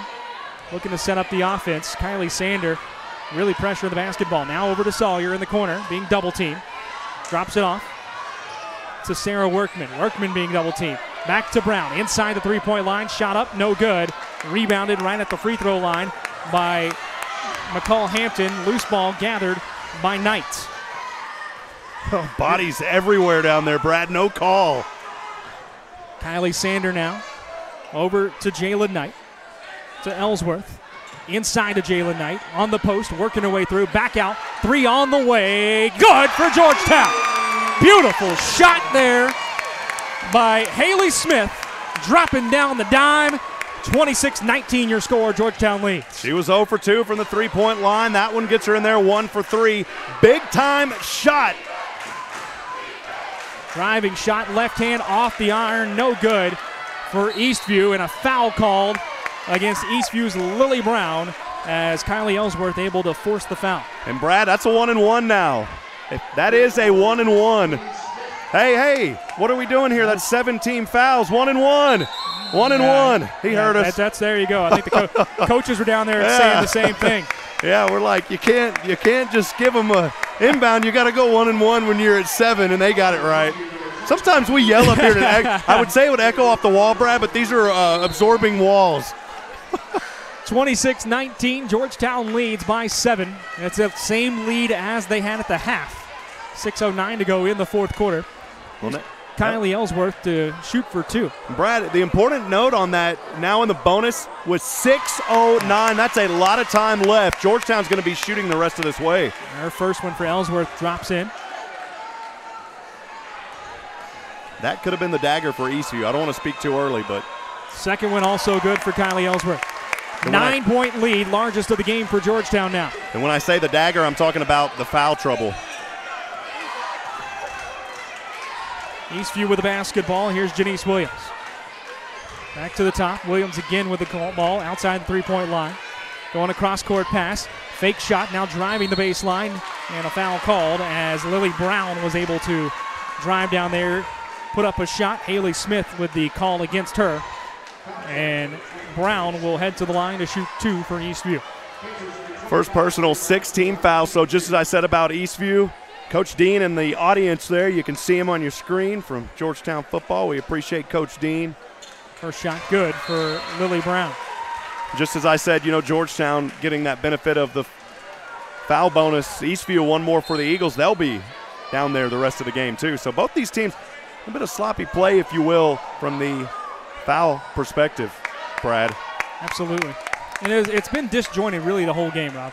Really not a whole lot of flow to the game, a lot of loose balls, but Georgetown so far able to really pressure up that defense, and it has worked for the most part. That one good as well from Lily Brown. Back to 7 we go on the lead for Georgetown with 5:45 to go in the game.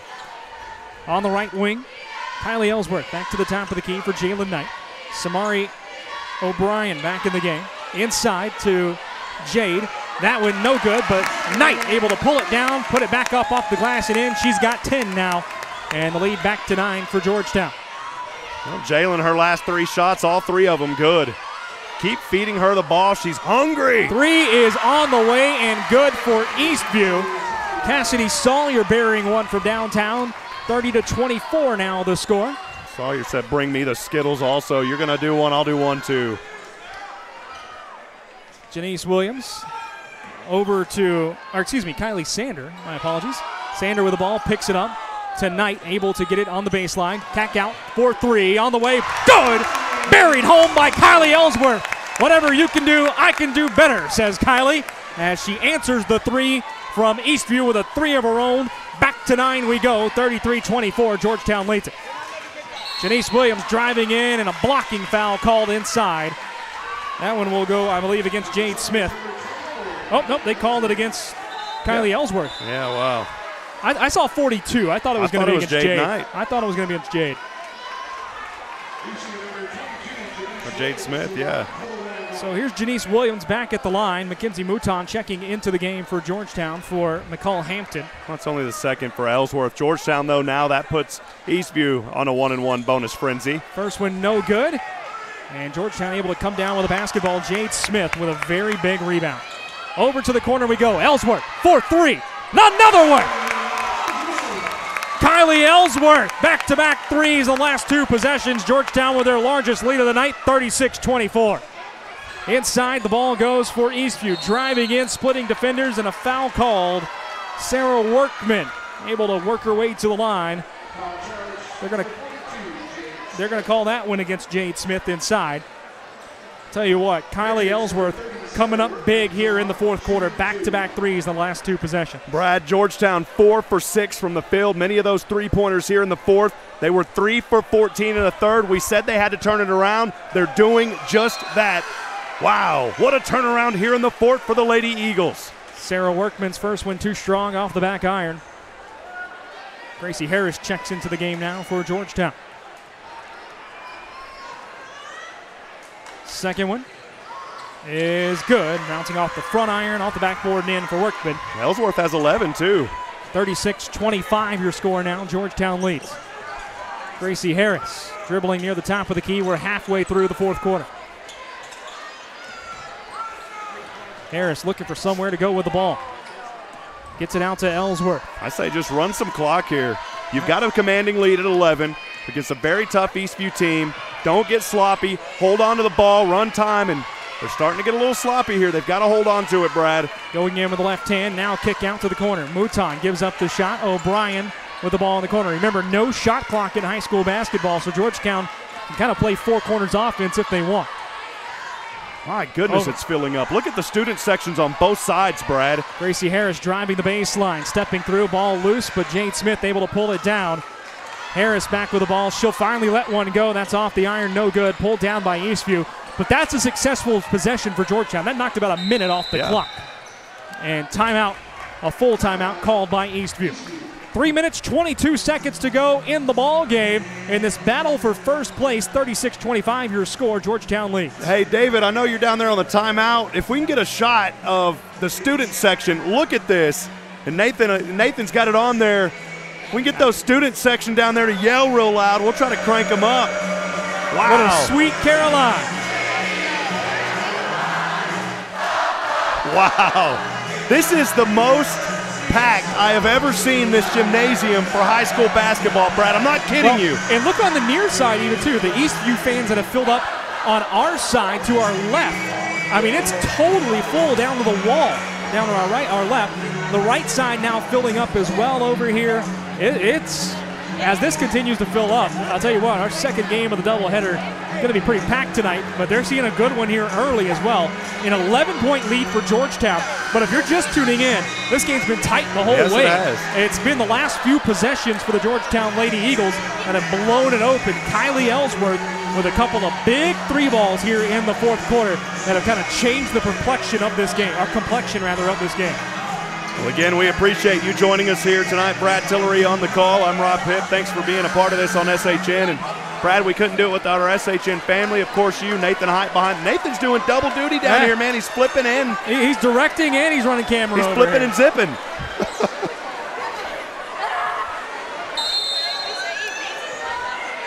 Well, back in action, 3:22 and an 11-point deficit for the Patriots. What do they got cooking? Cassidy Sawyer drops it off to Amelie Jones. First time we've seen her. Amalie Jones, excuse me. This one, though, to Sarah Workman. Back to Sawyer for 3. Rainbow drops in. Cassidy Sawyer with a big 3-point bucket. The lead back to 8 now for Georgetown, 36-28. Man, that ball looked like it was going to go off the right side, and it just kind of sunk its way in. It said, I'll still get a little Georgetown hometown, even though it's not my court. Here's Kylie Sander driving in. Now back out to Samari O'Brien, who's going to slow it up for Georgetown. Sander back with the basketball. Driving, gets a pick to O'Brien. Now to Jalen Knight, in with the left hand. Knight picks up her dribble, looking for somewhere to go with the ball. Does so, finds Ellsworth. Ellsworth to Sander. Georgetown just trying to bleed the clock. Back out to O'Brien. O'Brien to her right. Eastview's got to start thinking about if they want to foul anytime soon. Down 8, and that was an attempt at a foul. Here comes Kylie Ellsworth now driving herself to the hole, but a shot a little too strong, and a foul called after the rebound against McCall Hampton.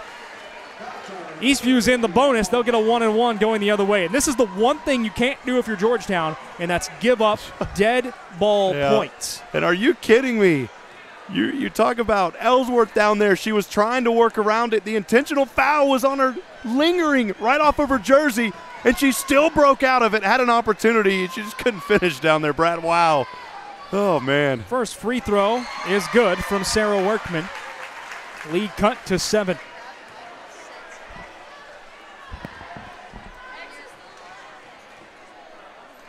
Second one, Workman, good. 36-30 your score. Georgetown leads, 2 minutes, 14 seconds to go in the ball game. Brad, you brought up a big point a while ago. This Georgetown team led by as many as 12. It's been cut in half. Well, Georgetown with the basketball.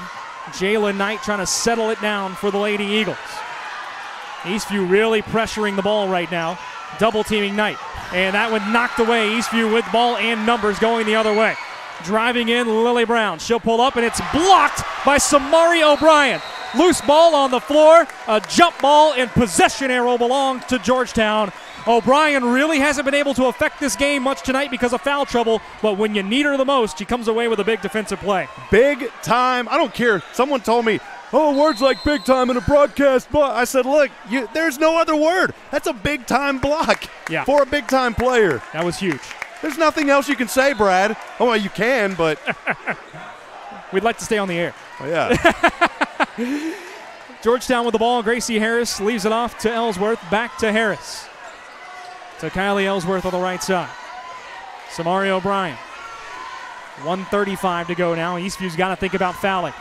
And they do. Oh. I mean, she had her. Oh, my goodness. Long before the spin around. She had 2 hands on her, did Cassidy Sawyer.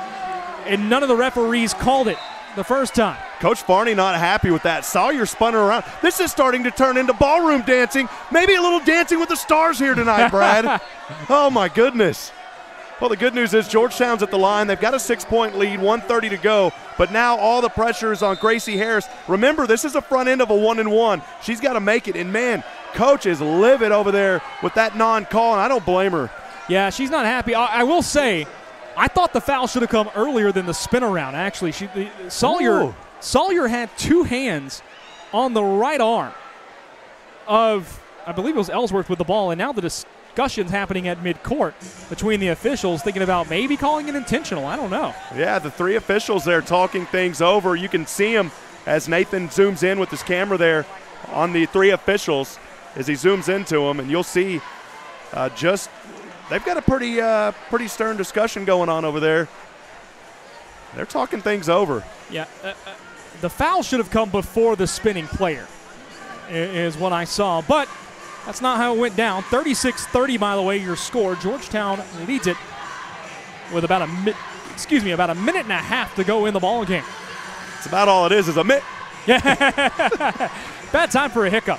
Well, Brad, I tell you, man, it's been fun so Absolutely. far. You talk about two teams fighting for that #1 spot here in district play. The Battle of the San Gabriel. The river's flowing, baby.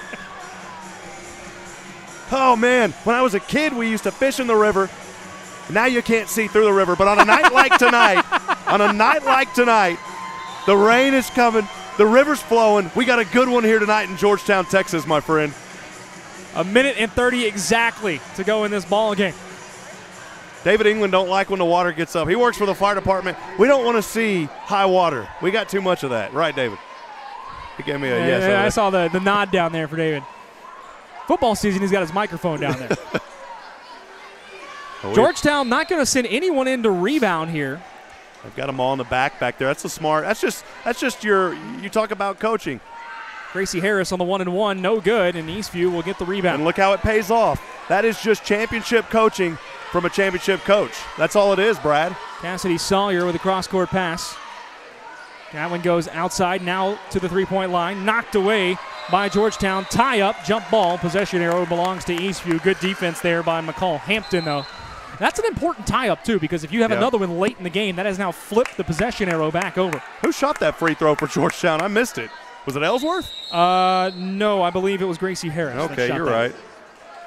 And timeout now called by Georgetown, I believe. Little 30-second timeout. Trying to figure out exactly how many timeouts are left for each team up here. Two for each team left on the board. 36-30 your score. Winner of this ball game takes over sole possession of first place in the district and stays undefeated in district play as well. Well, again, we appreciate you joining us, reminding you sponsorship opportunities are open. You know, we bring the most comprehensive coverage in Central Texas throughout our broadcast, but we couldn't do it without the support of our generous community. Again, we do it because we love the kids. We want to bring them exposure. Email rob@shnsports.com. Again, that's rob@shnsports.com. Friends, it's only $25 a game. We got a lot of time left. Help us continue to make these high-definition broadcasts possible here on SHN. It really is coverage like nowhere else. Lily Brown to inbound for Eastview, down 6 with 1:16 to go. She will have that one knocked away. Brown, though, back with the basketball. Quick shot up off the back iron. No good. Too strong there from Alex Stone. Georgetown with the ball. McCall Hampton coming out, and she is fouled by Cassidy Sawyer. So Hampton will head to the line for a 1-and-1. That's the 19th foul. Each team now with 9, so one more on either team, and we go to the double bonus. Brad, I think the Black Belt Academy was open down there on the court just then. There was about 5 or 6 chop blocks. No call. Finally got that foul called. Man, you just want your black belt. Just come out here and play basketball tonight. You'll get it. Here's Hampton. Her first one is good. Oh, my goodness.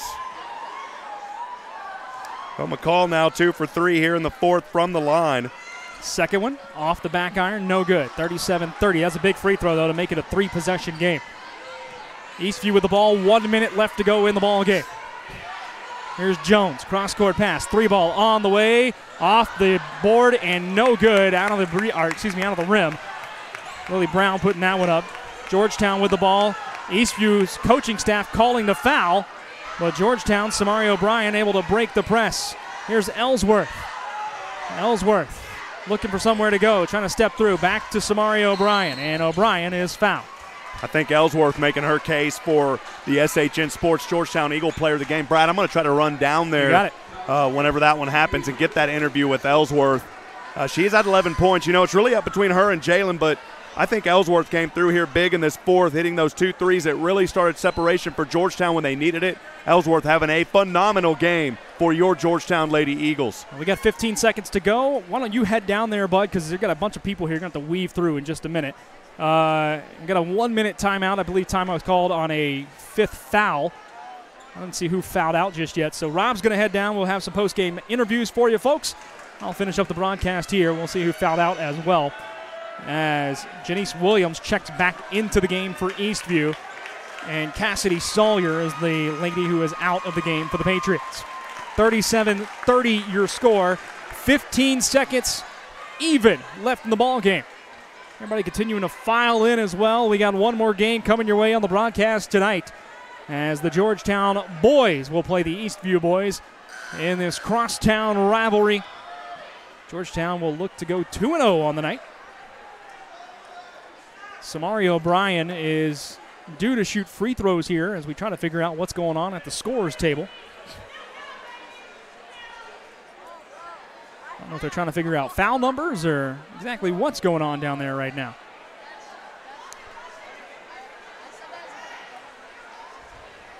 And now a discussion by the referees right around the free throw line.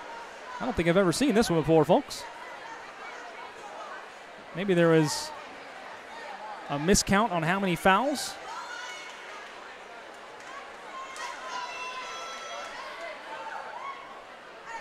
(37-30) your score. I think some of the Eastview fans are saying it might be 37 instead of 36 on the board, and what it should be. But we show 37-30. There was a big free throw last time down, and now the Eastview fans calling for a technical against the Georgetown coaching staff. You gotta love a fun, spirited rivalry. Here's Samari O'Brien with her 2 free throws. First one, too strong. It is 2 shots. One of the Eastview players, 32 seconds to go now in the ball game. They were trying to figure out the clock, I believe. We're at 32 seconds left. O'Brien's second one, no good. 37-30 your score. Eastview back down the other way with the ball. They got to go quick. Cross-court pass. Sarah Workman, 4-3. Way too strong over the entire backboard. Out of play with 21 seconds left in the game. Ball goes back to Georgetown, and unless something crazy happens, this should be a win for the Lady Eagles tonight. Inbounds pass. That one stolen away quickly. 3 on the way and good from Lily Brown. So 37-33 now. 11 seconds to go. Georgetown with the ball, dribbling out. Eastview's got a foul. They're not doing it. Knight with the basketball. 4 seconds to go. 3 and a late foul finally called. Eastview, I think, just lost track of what they needed to do. They let a lot of time run off to the Patriots before they realized they needed to foul. And it's all academic now. 3.3 seconds to go in the ball game. The Lady Eagles lead it by 4. Jayla Knight at the line, shooting 2. Her first one is good.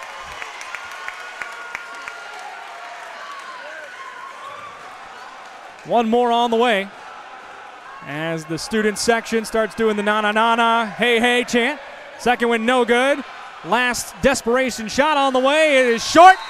And the Georgetown Lady Eagles come away with a big, big victory tonight. 38-33 your score. Georgetown takes over first place all by their lonesome in the district, beating the fellow undefeated Eastview Patriots. Eastview undefeated no more in district play. And that is a big, big victory for the Lady Eagles on their home court tonight. The boys teams now taking the court as well as they will begin their warm-ups. We are 15 minutes away from tip-off of that game. And as soon as we get Rob over here in a second, he's going to get a player of the game for us. I believe he's going to talk to Kylie Ellsworth for us. And we will hear from Miss Ellsworth as they get going. Well, Rob Hipp down here. Can you hear me, Brad, up there? Brad's got me. Cool. Rob Hipp down here with the SHN Sports Georgetown Lady Eagle player of the game, Kylie Ellsworth. Kylie, tonight, it's really a battle between you and Jalen as far as the player of the game goes. Both of you ladies played your hearts out, but really there in that fourth period, back-to-back threes helped the separation. You finished with 11 points. Talk about this game and how big it is against a very tough Eastview team and the hometown rivalry going to Georgetown. I mean, it's hard. It's always hard. Eastview is such a good team, and it was just a mental game today, and going out here and hitting our shots is all we've been practicing on and making the easy stuff. And you know, when everything's going right and there's good passes and good team chemistry, it just comes easily. And that's what helped us get ahead. It was the good passing to me and everybody just backing each other up, and it's just like a teamwork situation. Kylie, real quickly, I know you want to get back there with your team. You're now #1 in the district. What has been the difference this year between the team this year and the team last year, and how big of a win is this as you guys continue to move forward here in district play? It's hard work all the time. During practices, taking our time, and just working hard. We're going to keep on going, we're going to keep on winning, and we're going to try as hard as we do next round in the district and try to win all the games next round. Finally, camera right there on you. We're live. Who do you want to send a shout out to? A little love here tonight from the Battle of the San Gabriel at Georgetown High School, Kylie. Love you, Mom. Awesome. Once again, Kylie Ellsworth, thank you, young lady. Great game tonight for Georgetown as they're victorious here in game 1 of the doubleheader. We'll have Georgetown men's basketball coming up in just a few moments. Stay with us. Stay on the same stream. We're not even going to disconnect tonight. We'll leave it right where it is. Brad, I'll send it back up to you for closing remarks and more. Stay with us. Georgetown Eagle basketball continues on SHN Sports. Thanks so much, Rob, and we will close it out right here for the first part of our basketball doubleheader. We're 12 minutes, 30 seconds away from Game 2. Georgetown and Eastview, the boys' team's going to go at it here tonight in another district crosstown matchup. The crowd's kind of filling in, getting their snacks, and getting set for game number 2. Rob Hipp will have play-by-play on that one for you. I'll still be on the broadcast doing color and interviews, so we're just going to flip roles here for game number 2 tonight. We're going to step aside, stay on the stream. We'll let you hear all the action going on here on the courts. We're just going to step aside, regroup ourselves, get rosters, get everything ready to go, and we'll be back in about 10 minutes for game number 2 of tonight's doubleheader between the Eastview Patriots and the Georgetown Eagles. Boys basketball action on the way right here on SHN Sports.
Folks, Brad Tillery back here with you. We're actually going to come back for just a minute and have a special interview down on the sidelines, and I know Rob wanted to conduct, so we'll send it to Rob right now.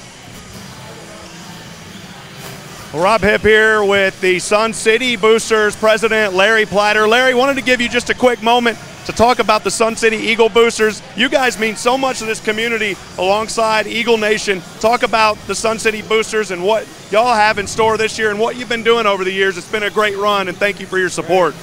Well, we actually started about 20 years ago, believe it or not, and basically started with football when a few of our citizens came over here and were welcomed by Georgetown High School, and they gave us seats on the 40-yard line. We had to buy them, but they gave us great seats. And then we went from there. We started girls basketball, and then we went to boys basketball, and then we went to volleyball, and now we're in softball, so we're doing all the sports. And this is a tough night for our club because Eastview High School is also here. And they're a school in Georgetown too. The only problem is we can't support both schools with just 130 members. So basically, we'd like to get something started for them if they will get some volunteers. But it's a great group, it's a great city to be from. This year we're just going to support the kids as much as we can, as much as we have been. And hopefully they'll have a great year. Awesome. Well, Larry, appreciate you. If folks want more information, how can they get involved with the Sun City Eagle Boosters? They could actually contact me. My phone number is 512-868-1827, or they can go on the website of Sun City, and they can go to our website and learn a lot about us, or they can actually join the club through the online ticket system at Sun City. Awesome. Well, Larry, we appreciate you. Or they could come out here and see him flipping the rah-rah toilet seat, man, because that's what goes on. Larry, you do a great job. Thank you so much. Okay, thank you. And that's Mike McFarland that does that. But hey, they look alike. That's right. Hey, and one final thing. I always ask the kids who they want to give a shout-out to. You've got a shout-out tonight for some friends of yours. Give them a shout-out, Larry. Yeah, I'd like to shout out to Jim Chapman and Karen Chapman, who are at home, and I'm sure they'd love to be here, and we miss them. Awesome. Well, thank you so much, Larry, and we'll see you. The broadcast of the boys will start here in just a little bit. Thank you, friends.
Well, once again, welcome back to Georgetown High School. Rob Hipp, I'll be on play-by-play for the Georgetown boys.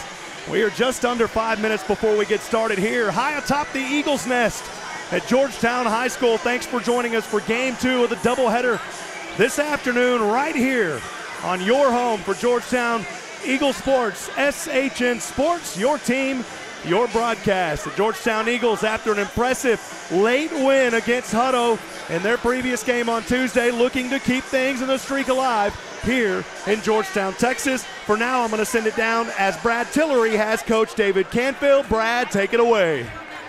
Brad Tillery down here on the court with SHN Sports, and Coach Canfield joining us as we get set for this boys basketball game tonight. A crosstown rivalry between you guys and Eastview. Yeah, I guess you don't have to do too much to pump the guys up for a game like tonight. No, not at all. You know, before the game, we sat there and just talked about how exciting the atmosphere is. It's a great atmosphere, a high school boys game. And just get out here, have fun, leave everything on the floor, and give your best.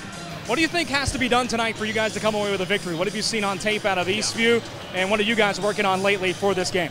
We have to control their tempo. We've got to get them in a half-court game because they're at their best when they run and when they've got the court to make decisions. So that's it. We got some key guys that we're keying on, and hopefully we can do what we need to shut them down. How about offensively? Offensively, we got to put the ball in the basket, and it starts with our big man. If we can get the ball down in low, he has a great court vision, and he allows people to get open on the perimeter. So if we can go inside out and get some open shots, then that'll bode well for us. Any concerns, because we talked about the atmosphere in this big crowd, any concerns with almost coming too hyped up, ready for a game tonight? I don't. I think our guys are ready. Mentally, they're focused, and I think we're ready to get out and compete. I mean, this is what it's about right here. It's going to be fun. All right, Coach Canfield, good luck tonight. Thank you for your time, and we'll look forward to talking to you later. All right, thank you. Back up to you, Rob. Looking forward to a good game tonight. Once again, we appreciate the accessibility of head coach David Canfield this season. You know, so many folks, I've said it in the girls' broadcast, I say it on every broadcast, so many folks here in the Georgetown community coming together to make these broadcasts possible. This year, we're needing your support more than ever, though. Game's only $25 a game. That's it, friends. If you'd like a high level of community involvement with laser-focused marketing, feel free to email rob@shnsports.com. Once again, that email address, rob@shnsports.com. Well, just like the girls, this is a powerful Eastview Patriot basketball team. They're not coming into this house undefeated tonight, but they do have a 5-2 record here in district play, and they are hungry to take a bite out of this Georgetown Eagle Gymnasium. And to put a little victory here stamp would be nice for the Patriots. They're going to have a tough test against the Georgetown Eagles, though, as the Eagles here prepared and ready to roll after an impressive victory versus Hutto on Tuesday night. 1:50 to go before we tip off. First period action and more underway. Stay with us. Georgetown Eagle basketball on the SHNSports.com broadcast network will start in just a few moments. Stay with us, friends.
Welcome back to Georgetown High School. Rob Hipp now switching roles. Brad Tillery on color. Thanks for joining us here on SHN Sports. And hey, I flubbed a while ago.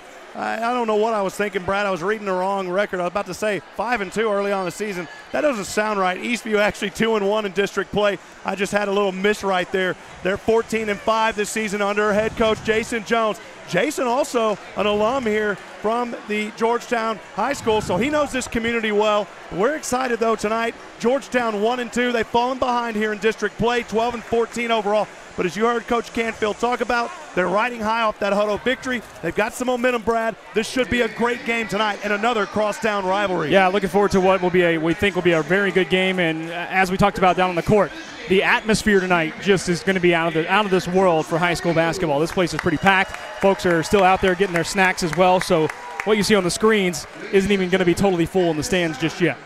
One downfall for Georgetown at this moment. We'll talk about it, actually. Let's go to the national anthem first. We'll step aside. Please join us in honoring our country through our national anthem. Georgetown Eagle basketball back on in just a few moments.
All right, beautiful rendition of our country's national anthem.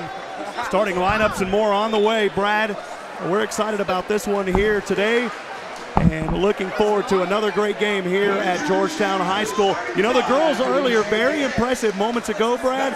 We'll see what the boys have cooking. They really need a win here in district, let's be honest. Yeah, they really do, and we'll see how they play. But, you know, the boys for sure going to be busy here tonight with, we think they got their hands full against this Eastview team. We talked about in the pregame they're going to slow down that Eastview offense and transition points. So we'll see how the boys do tonight. But you know they're going to be fired up, ready for this ball game, and a big crosstown rivalry in a game that we are quite excited to call just because of how excited everybody in this arena is tonight. Well, starting lineups getting ready to start here in just a second.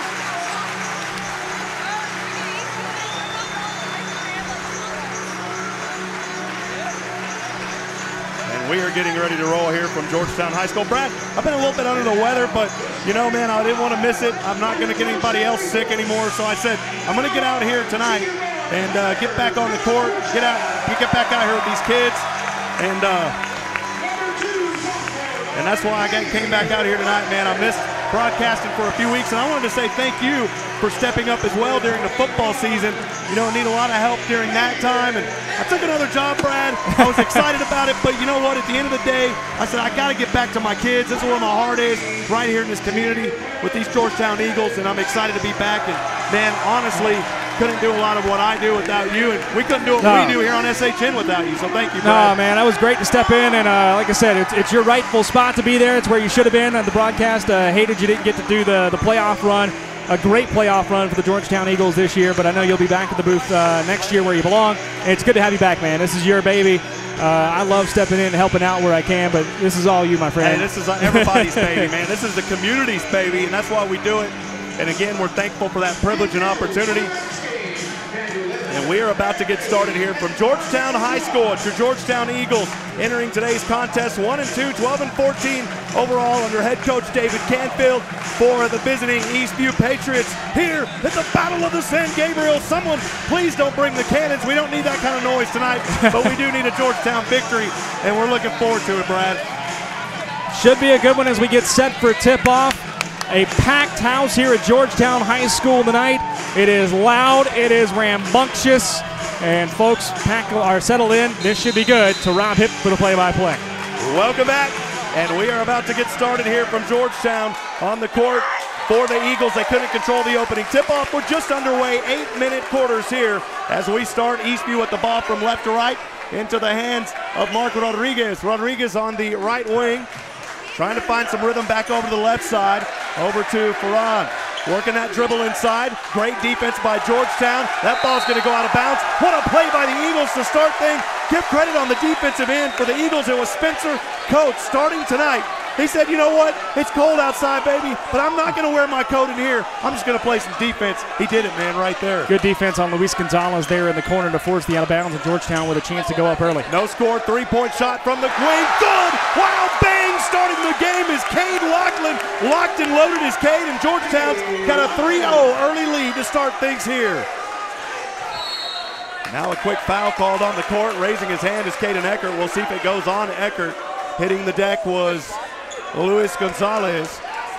And that is the first personal first-team foul. It's actually going to go against Cade Lachlan. 3-0 score, 7:16 to go, first quarter of action. Working the dribble is Rodriguez, guarded up top by Eckert at the top of the three-point line with that right hand. Eastview, of course, in their red jerseys. You can see it on your screen, white numbers, Georgetown ice white jerseys with the gray numbers. Eastview with the ball, picking off a high screen, floater from about 15 from the key, no good. Rebound on the inside, shot up, no good. Back-to-back misses for Eastview, and a great job by Coates on the rebound. Right to left we go. Johnny Knight feeds Coates, and Coates is going to get an offensive foul. And man, that is tough because that was good movement down there, Brad, for the Eagles. Yeah, it really was, but a good job by Dalton Dare to set his feet and draw that foul against Knight. And Eastview able to get the ball back. But Georgetown, I'll tell you what, I like the way they're playing early on defense, being active, being able to grab rebounds, and so far looking good. Ron Williams inbounding the ball here for Eastview. Nitch up top alongside Lachlan, bringing it from left to right across midcourt, across the Georgetown logo. Inside, what a pass, and the shot good off the right side of the glass. It came off the fingertips of Dalton Durr. 3-2 your score, 6:35 to go. Georgetown back the other way. Right-handed dribble, drops off to Eckert, baseline, ball goes out of bounds. It was tipped by Eastview's Ferron Williams, and Georgetown will catch a break there, Brad. Yeah, Georgetown, I'll tell you what, Eastview collapsed on that ball quickly. Georgetown able to get a break with the ball bouncing out. But now Georgetown really needs a chance for an easy basket if they can get the right play underneath. Inbound, Johnny Nitch off the left side. Good for Johnny Nitch. Good Nitch starting things out early here for the Georgetown Eagles. And that's exactly what we were talking about with the easy basket. A nice inbound play, freeing up Nitch for a little 12-footer. And exactly what Georgetown needed. 5-2, three-point Georgetown lead. 6 minutes to go. Georgetown 2 for 2. Eastview back with the ball. It's Williams working a dribble, passes over top of the three-point line.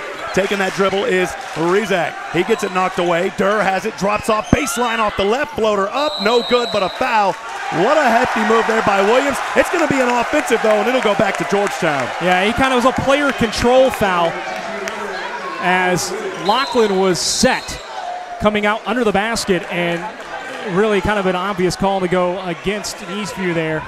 Georgetown doing very good, getting in their defensive sets right now, playing man-to-man, pressuring the ball where they can, but forcing Eastview into kind of some wild shots. Bringing it up court is Eckert. That ball knocked out of bounds. Great defense there by Gonzalez. Georgetown will get the ball back on the court for the Patriots. It is Caden Eckert alongside Cade Lachlan, Hunter Krivakucha, and then making the start, of course, Spencer Coates and Jonathan Nitch. Eagles inbound, throw it way back on their right side of the court in the back court.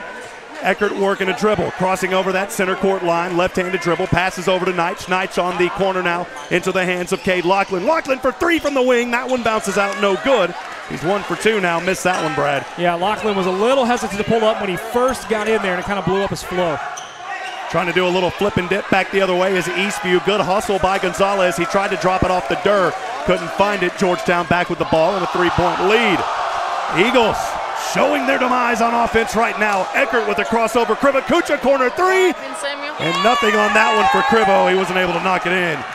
And Eastview wanting to run, and now a quick foul going to be called on the floor.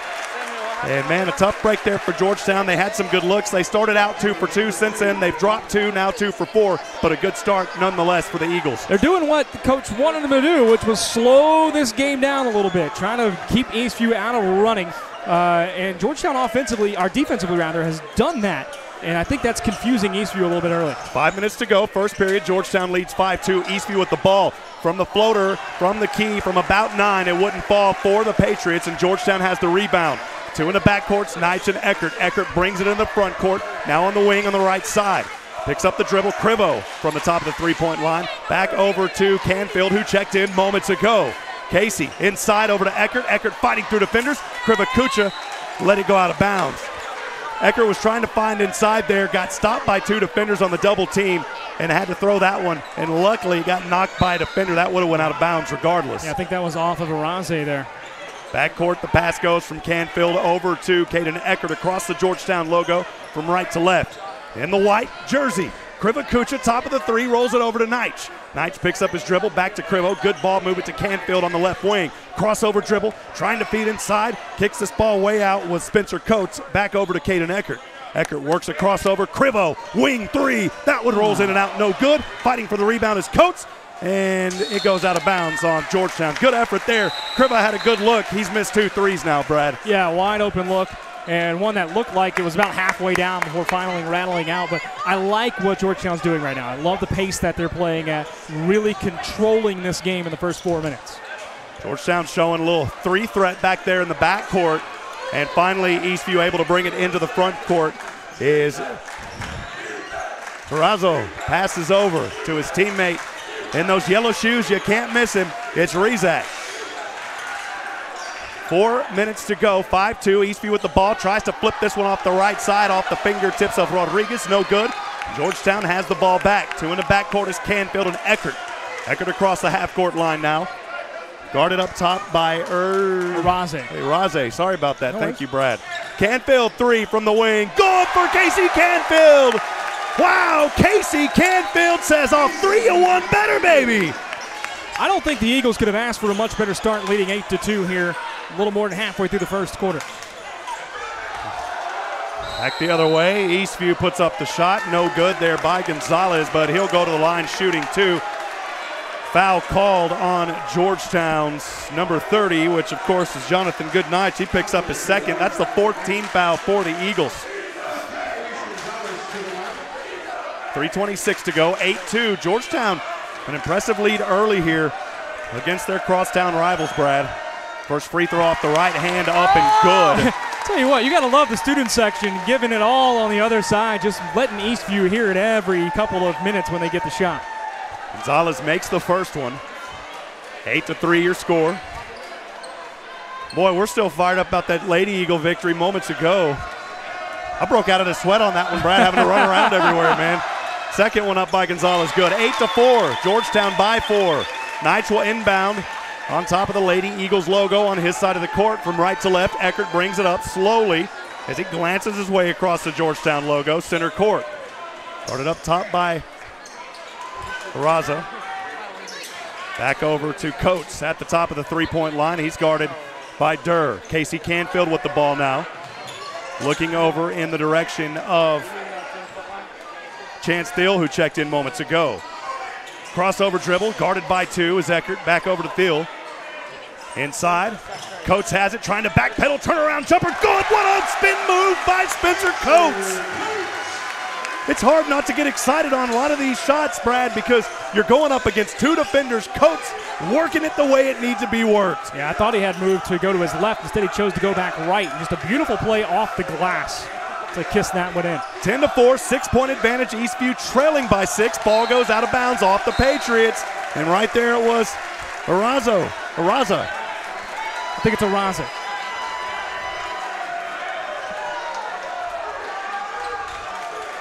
$10-4 the score, 2:30 to go. First period, Georgetown from right to left. Casey Canfield again slowly taking his time, as he should.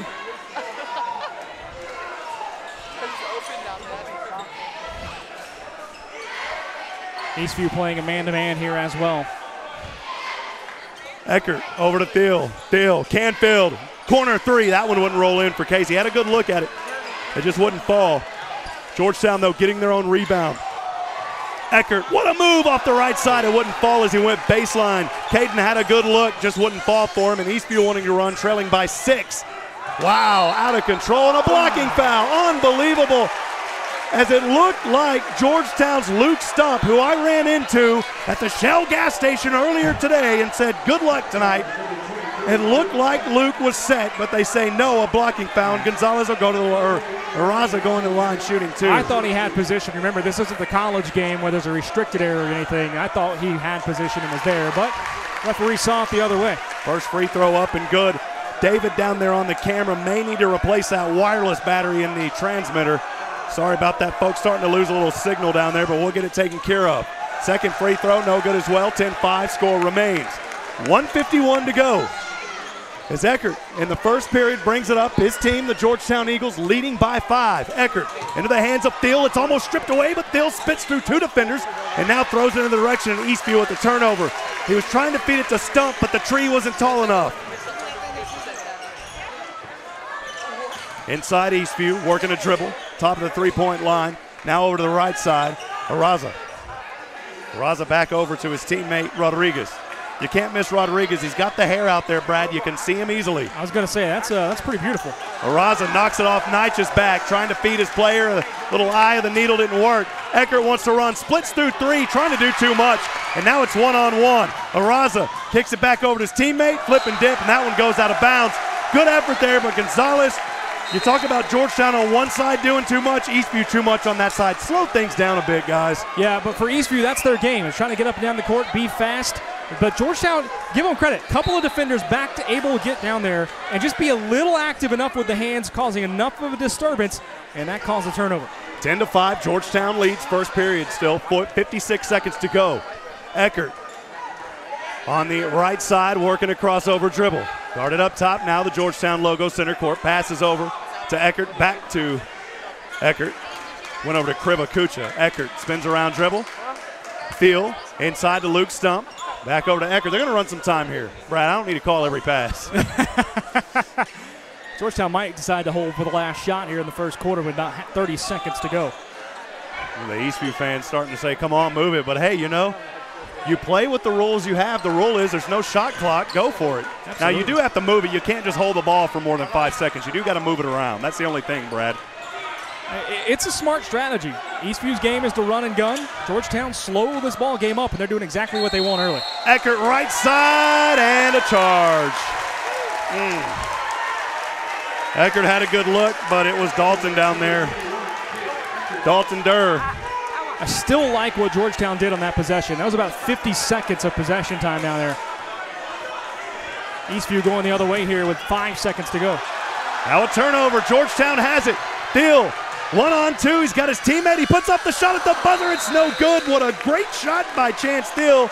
And Georgetown will escape this first period with a 10-5 early lead. Brad, impressive nonetheless for the Eagles. They coming in here on their home court as the underdog against an Eastview Patriot team that's 2-1, but they're holding their court tonight. No, I think it's exactly what you want if you're the Georgetown Eagles right now, and that is to slow this ball game up, and they're doing it. We've been talking about the entire first quarter. We talked about it pregame.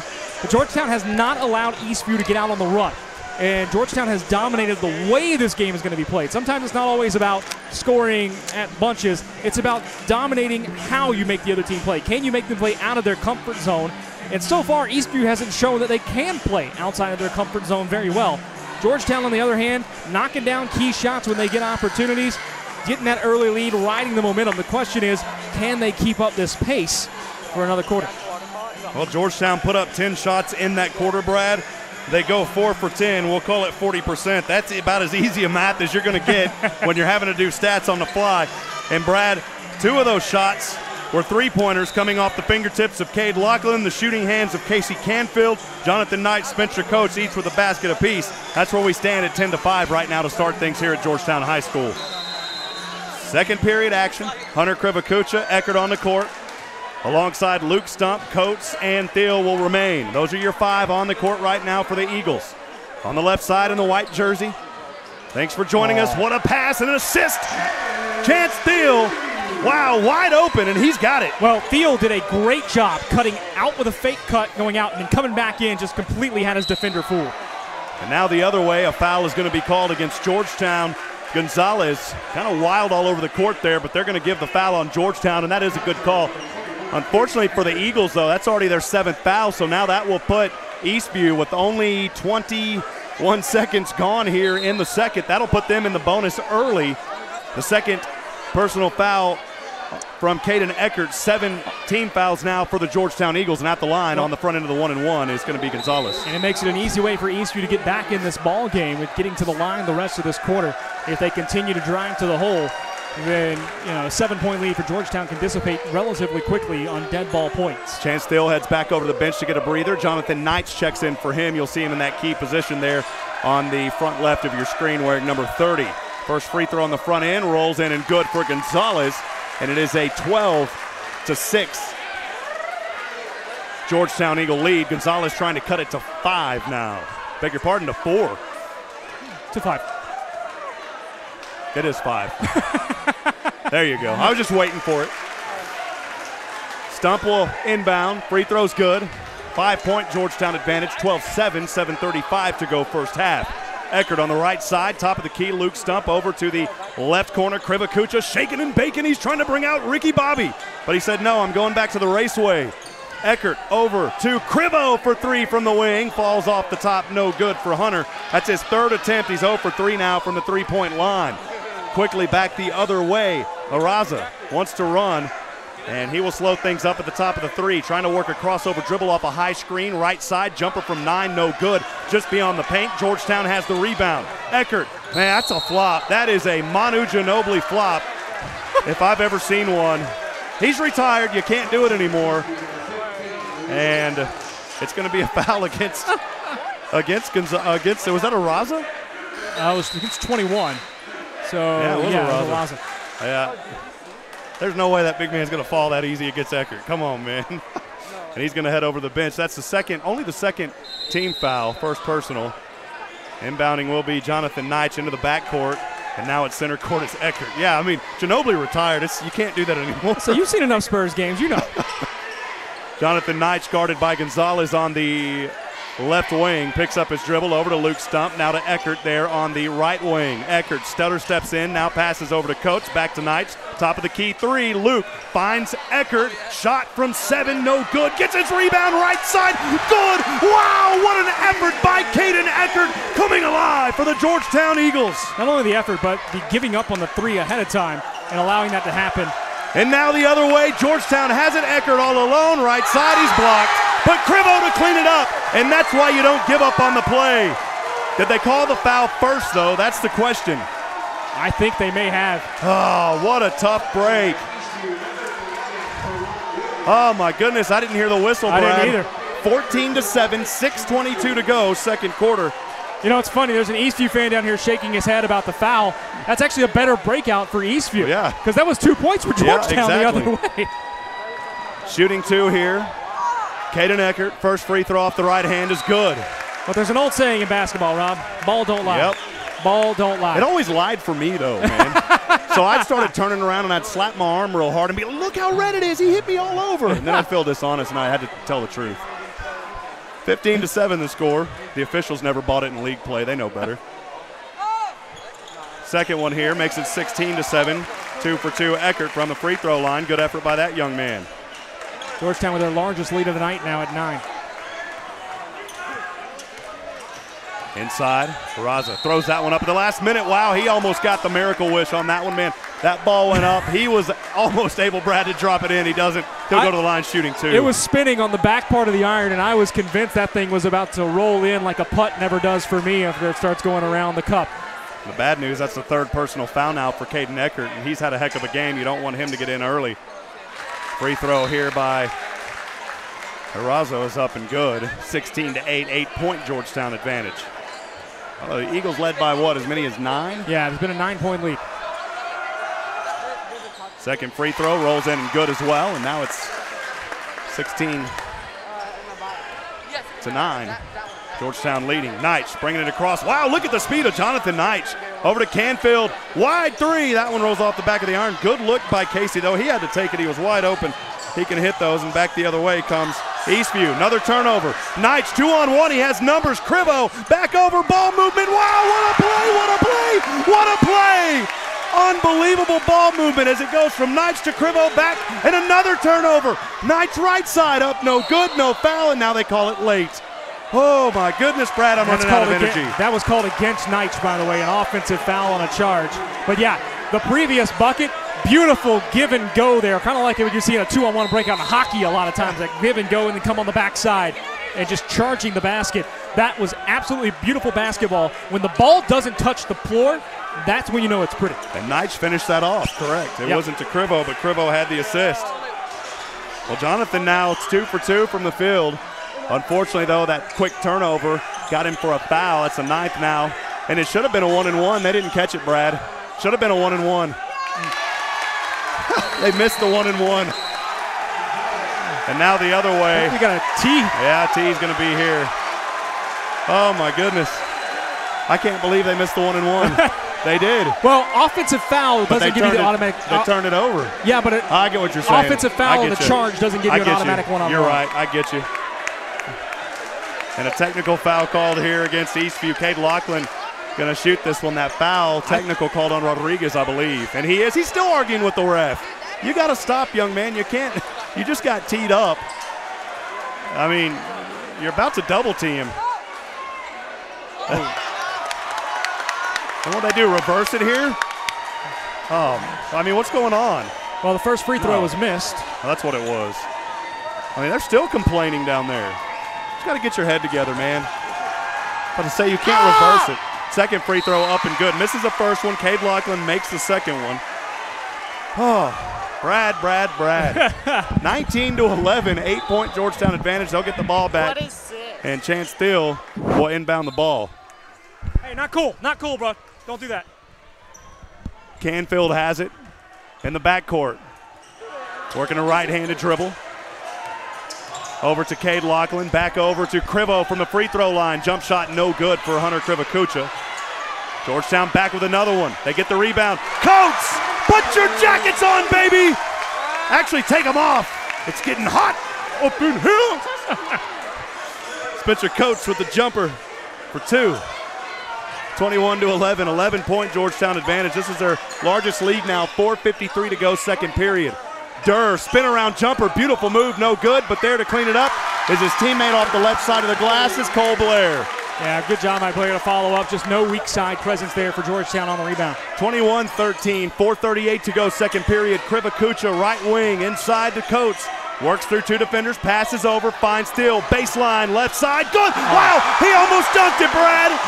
That was beautiful. The pump fake and the drive down to open up the spot on the baseline gets me more than the dunk there. Oh, mama, look at the crowd for Georgetown. As Chance Steele got a finger on the rim, we'll call it a dunk. Back on the right side, Georgetown fighting for it. They have it, a missed shot by Eastview coming off the fingertips of Blair. It's Steele again.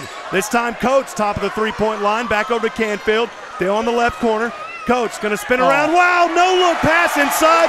Give the assist to Coates, and Cade Lachlan knocking at the door. 25-13. It's a 12-point Georgetown advantage. It's the ball movement right now for Georgetown on the offensive end. 3:46 to go, straightaway three, Rodriguez, and he said, I'm gonna quiet it down. Great shot there by Rodriguez. Canfield might have got away with a little bit of a walk there coming back. Inside, Steele, and a little too much aggression. He loses the ball. Back the other way, though, is Lachlan trying to steal it. Now it's Araza. Rodriguez thought about a three, loses the ball. Steele steals it. 1-on-2, Canfield all alone. Left side, he has to pull it back down. Good job there by Casey, and now Krivakucha, corner three, well over the mark. Krivo airballed it. Georgetown with another rebound. Fighting for it. Krivakucha wing, Canfield on the left wing. Top of the three, Coates, back over to Krivakucha, deep wing three. That one's not knocking, he missed it again. Eastview almost ended up out of bounds on the long rebound there from Mark Rodriguez. He had to tiptoe his way out across the line. 25-16, Rodriguez doubled, and no call, he moved his pivot foot, Brad. Oh my goodness. Eastview still with the ball, spinning around, free throw, jumper, no good. And Georgetown fights for the rebound. Cade Lachlan playing a little Battletoads down there for it. Everything right now for Eastview is being contested on the offensive side. Back the other way, Chance Steele got away from him, and he loses it out of bounds. 2:29 to go, 25-16, Georgetown leads, Brad. Two differences I see on the offensive side. For Georgetown, ball movement and open shots, exact opposite for Eastview. Really not moving the ball that well in the passing game, and everything that they're putting up has a hand in their face. Eastview back with the basketball. Back over, Durr. Inside, Rodriguez, jumper no good. He's trying to fight for a foul. Georgetown's got numbers now back the other way. Canfield working a right-handed dribble. Up top, now over to Cade Lachlan. Lachlan knocked out of bounds off the fingertips of Eastview's Blair, and Georgetown will get another chance here. Yeah, good job by Cole Blair just to knock it away and make Georgetown reset their offense. Inbounding, knocked right back down by Blair. Good defense there as Cade Lachlan, as you can see on your screen there on that far left side, trying to inbound it. And we've got a timeout on the court, I believe, by Eastview. Brad, 2:06 to go, 25-16. Been a good start here for Georgetown, but they got to keep their composure. Eastview can come back. There's a reason why they're 2-1 in this district. Yeah, there's still a long way to go in this game, obviously, as we get late in the second quarter. But we said it a few times now, Rob. This is the game Georgetown needed to play. You know, harassing on defense, controlling the game, controlling the flow. If you're the Eagles, it's a perfect first half right now. You just got to finish it off right and get back in the locker room. David England getting some good shots down there, of camera shots. And that timeout.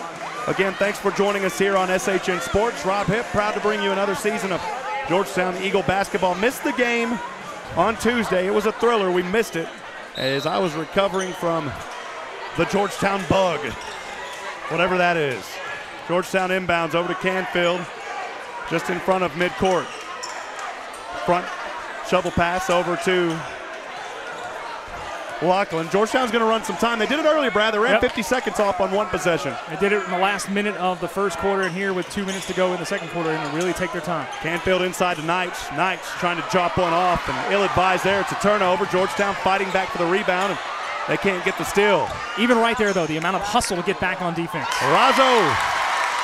Shot goes up, and Durr puts it in for two, 25-18. You give up the goal of Durr there, but Arazo was going the other way quickly in that fast break offense. Eastview likes to do. You saw 3 Georgetown players get back incredibly quick to try to play defense there. So Georgetown's just going to continue with that pace all game. 7-point Georgetown advantage, 25-18, 1:13 to go. Inside to Coates. Coates finds Jonathan Knights trying to go baseline, turnaround jumper, rolls in and good for Jonathan. Good night. And Johnny is now 3 for 3. I have to say it, he's Johnny on the spot, Brad. 27-18. Man, his mom knitted me a blanket. She's over there doing it. She is phenomenal, by the way. The Knights family, after the Eastview turnover, 3 generations of Knights is here in Georgetown, and his grandpa comes to most of all the games. He's an outstanding man. Of course, Jonathan, a two-way player, too, with football, too. Georgetown back with the ball on the left side. Johnny back over to Casey Canfield. Canfield guarded by Rodriguez just in front of the Georgetown scorekeeper's table. Canfield trying to split 2 defenders, now works it back over. Likely the last possession of the half here with 23 seconds to go. I think that's a good, wise decision to continue to run that clock. Remember, you just can't hold it for more than 5. You've got to get rid of it. Or stand in one spot, rather, for more than 5 seconds. Inside, Lachlan passes over to Canfield. He's going to step back. 9 seconds on the clock. You got to watch Canfield on the threes. That ball's turned over now. And Araza's got a chance at the buzzer. He's going to put it up, and it's good at the buzzer. Arazo with the steal and the 2-point shot off the right side of the glass. That's not the momentum you wanted to go into the locker room with if you're a Georgetown Eagle. But at the end of the first half, Brad, 27-20, Georgetown leads. No, potential 4-point swing there, really. Georgetown with a bucket at the end of the half would have had an 11-point lead. Instead, the turnover and the drive the other way makes it a 7-point lead for Georgetown. Either way you look at it, though, if you're the Eagles, you'll take a replica of that first half right now, no questions asked after you come out of the locker room. Well, you know what we will do, Brad? We will say this. If my score sheet's correct, Georgetown 7 for 10. They shoot 70%. In the second quarter? In the second period. That is, so what have we got? 11 for 21. 11 for 21. So that should make you, hold on, just a over little 50. over 52% or so, 53%. Georgetown also going to the line 4 times. They are 3 for 4. We'll have more stats and more. Stay with us, friends. 7 minutes to go before we tip off. Third period action resumes here on SHN Sports.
Welcome back to Georgetown High School Gymnasium. High atop the Eagles' nest, Rob Hipp alongside Brad Tillery.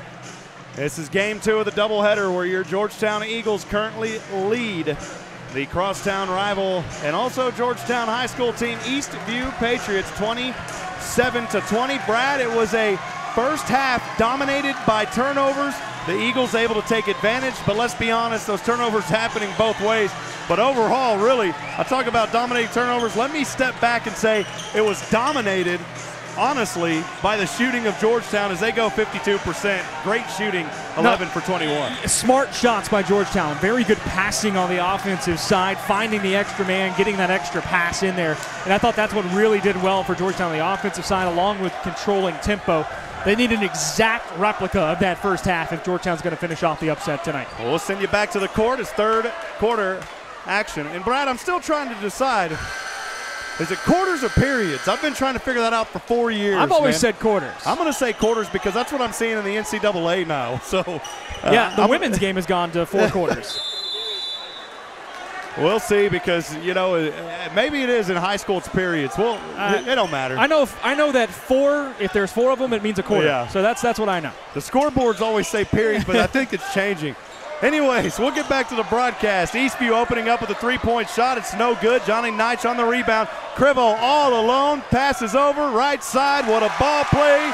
And it's going to be Spencer Coates putting in 2 for the Eagles to start things here in the third. Again, the extra pass, Rob. Set right there and a quick 2 points for Georgetown instead of rushing the shot under. Get the guy coming. Rodriguez right between the eyes, and it won't fall as he was guarded up top by Caden Eckert. And the Eagles with a 9-point advantage. They've led by as many as 12 tonight. Krivokucha on the right wing. Guarded up top, high post Knight. Krivo from the free throw line. That one rolls in and good, and Krivokucha giving Georgetown some energy. They're now 2 for 2, and the shooting heating up again here for the Georgetown Eagles. Raza bringing it over. Right to left, step back 3. Rolls in. Ringing no good, and a foul over the back is going to be called on Caden Eckert, and he can't believe it, and that's his 4th. Yeah, Eckert not happy with that call, kind of walking away and punching the air a little bit. He's going to be subbed out quickly, but kind of a tough call to go against him. Canfield coming in for him now. Georgetown, though, able to set their defense up and force Eastview to play half court out. And with those 4 fouls, he will head over the bench, as you just said, Brad, and Georgetown will have to get back on defense. So Raza inbounding the ball. That's 5 seconds. Lachlan, and it is 5 seconds, and that will be Georgetown ball. Heads up play by the Eagles. Great defense again on the inbound. Boy, they have done it time and time again today, Brad. It's been really good to watch, fun to watch. Exactly what Coach Canfield said coming before the game is what they had to do, and the game plan seems to be working. Lachlan for 3. Shot up and no good. That's the first miss now for Georgetown here in this third period. Is that right, Brad? That was. Got to make sure I'm not messing up my stats. Pass inside, turnover. Georgetown has it. Johnny Knight's 1-on-2. Now Canfield running. Casey spins around, and he kicks it back out wisely as he had 2 behind him. Durr was one of them. Great job there by Raza, though, to knock it away. Eastview with the turnover. 1-on-1. Flip, dip, up and good. Great shot there. Luckily, no foul called if you're an Eastview fan, because that could have easily been a charge. Yeah, I thought he was set. 31-22, 6:07 to go. Eagles with a 9-point advantage. Krivokucha back over to Knight. Now to the left side, it's Cade Lachlan. And Casey Canfield trying to go baseline, gets knocked away behind him. Knight's back with it. And Spencer Coates right side, the ball falls, and Coates has a shot for the Eagles. Spencer Coates 2 for 2 here in the third, and the Eagles back to an 11-point advantage. 12 was their largest tonight, 33-22, Brad. Georgetown's very good tonight about being patient, looking for the open shot, especially down low. A lot of these shots coming from within 10 feet. Dalton Durr trying to fight the battle. He kicks it back over to Rodriguez. Crossover dribble, splits 2, puts it up from 5, rolls out, no good. Just not falling here for the Patriots. Canfield wants to push. Over into the hands of Coates, and Coates misses this one from the corner of the key. Actually right there from the elbow, that's his first miss. 33-22, 5:13 to go third. Top of the 3-point line, it's Williams. Williams slowly working a right-handed dribble, high screen, moves around it. Araza for 3 from the wing. Ooh. Nothing but the bottom of the net. That was NBA depth as well on that 3.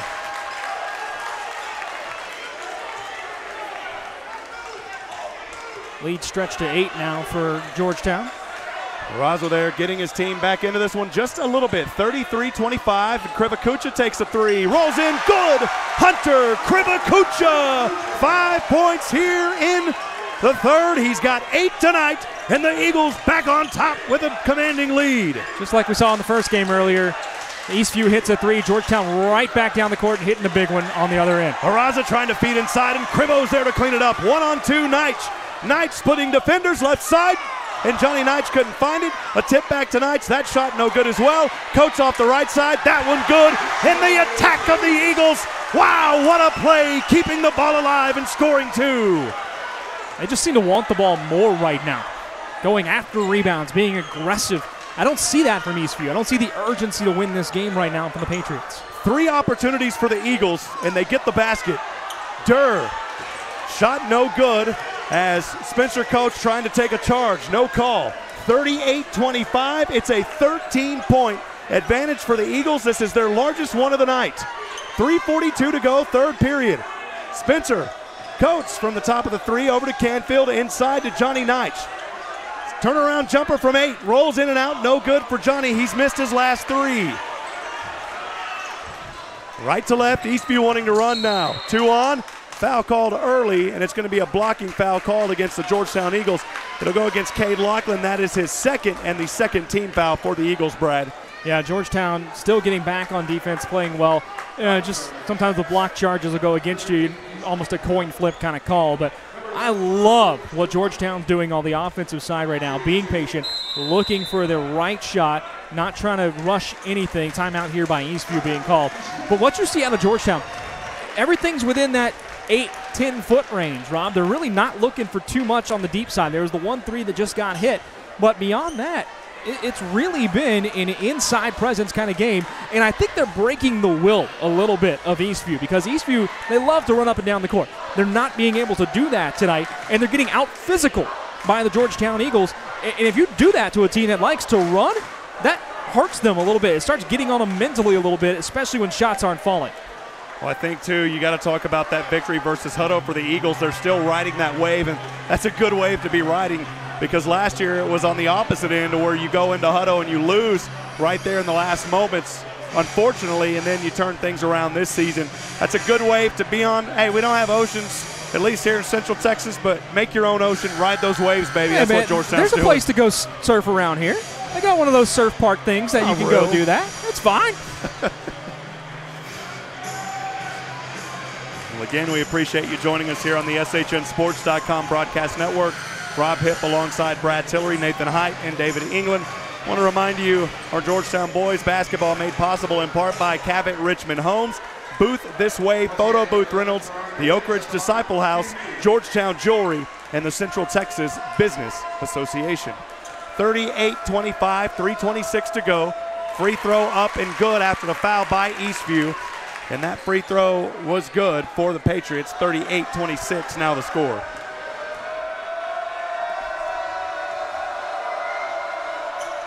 Second free throw up and good as well. And it is a 38-27 lead now for Georgetown. That's Ferron Williams knocking down those free throws. Yeah, Ferron Williams, big-time free throws there. He's guarded Casey Canfield.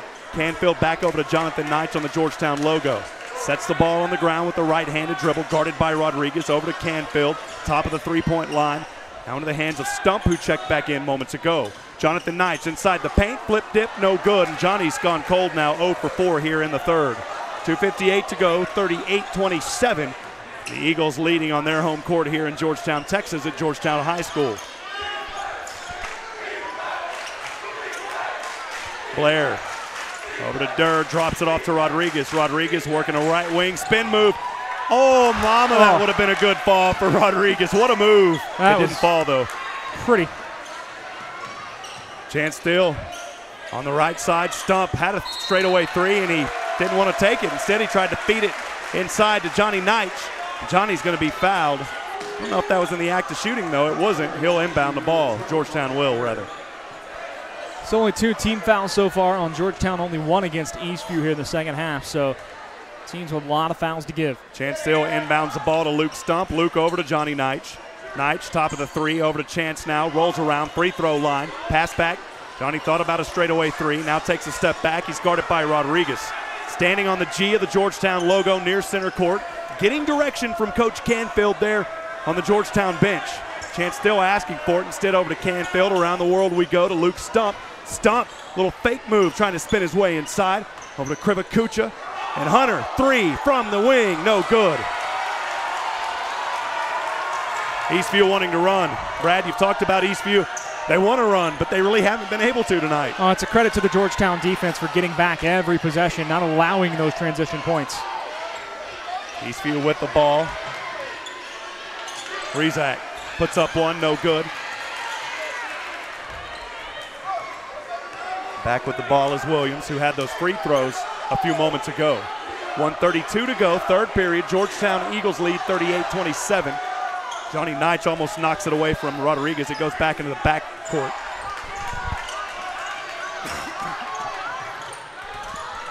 Rodriguez tries to go inside the paint. A pass over to Durr, and it's knocked out of bounds by Georgetown. Great defense by Luke Stump. The Tree Man, as I call him. It's his nickname this year, the Tree Man. He's got a big wingspan. I mean, you look at Luke, and when he stands there, his hands go down almost to his knees. Inbound pass knocked away by Georgetown's Lachlan. Rizak trying to get that ball in. Lachlan knocked it away. Rizak on the baseline, passes over to Rodriguez, left corner. Inside to Dalton. Dalton spins around, the ball knocked away, but a foul called against Georgetown. Stump's going to get called on that one on the reach in. It's only the third personal, or third team foul. That is the second personal for Luke Stump. That'll send Dalton Durr to the line, shooting two. 38-27, 1:10 to go, third period. Georgetown leads. Durr off the front of the rim, no good.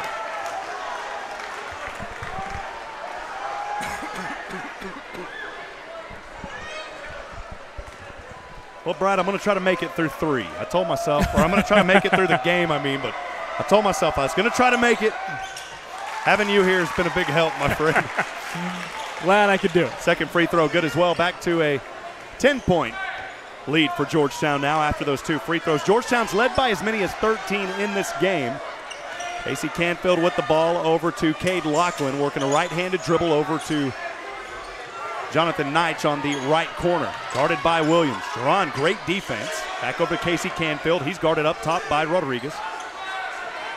Inside pass over to Luke Stump. Back to Jonathan Knight inside the paint, just in front of the free throw line, off the front of the rim, no good. Johnny had another look at it. He is now 0 for 5, Brad, in the third. He has cooled off. Yeah, and he's had some open looks, too. Turnaround jumper here by Williams, no good, but a late charge called. There you go. Yeah, I would have said more player control foul there against Farron Williams, but kind of a late call, but Georgetown will take it. 31.8 seconds to go in the third quarter, and I'll tell you what, Georgetown can really dictate how they want the fourth quarter to go now. They're going to hold for the last shot on this 30 seconds to go. They can dictate how they want the final 8 to go. I was going to say, when you're got that 10-point lead and only 28 seconds or so, you'll hold it. But remember earlier, though, they tried to hold it, and at the end of that second period, they got knocked away, and Eastview was able to score. Georgetown's got to watch out here. In the words of my friend Joshua Harris, if you say Georgetown was going to hold it, you better believe it. Canfield inside over, beautiful play, left Cade Lachlan, but a charge is called on Canfield. That's just what we were talking about. You run the clock down, you get it down to 4 seconds, but then you give Eastview a chance. Yeah, 3.8 seconds to go. Nothing you can really do, because the drop-off pass was the right play to make if you're Georgetown there. But guard this, and now it becomes a very tough full-court shot. No time on the clock. This one up by Rizak, and it's short and no good. And at the end of three, 38-28, Georgetown holds on to their lead. Brad will step aside and take a quick break after this.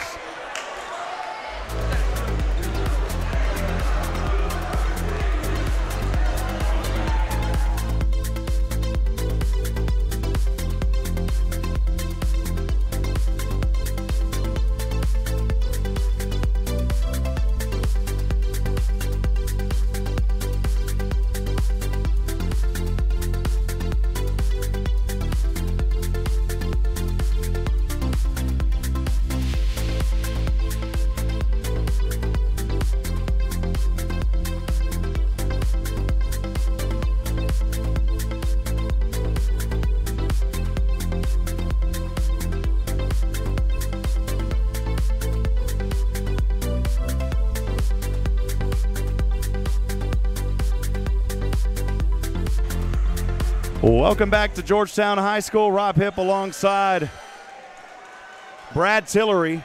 Well, Georgetown in the game now, 48% shooting, 16 of 33. In that third, they go 5 of 13, 38%. My boy Josh Rice down here trying to say what's up. Appreciate Josh. He and his brother, man, two great guys here in Georgetown. I've known Josh and his brother Jeff a long time, and he's a good dude, man. 38-28 your score. Georgetown back with the ball from left to right. Chance Steele, top of the three-point line. Into the hands of Spencer Coates, drops it off to Canfield.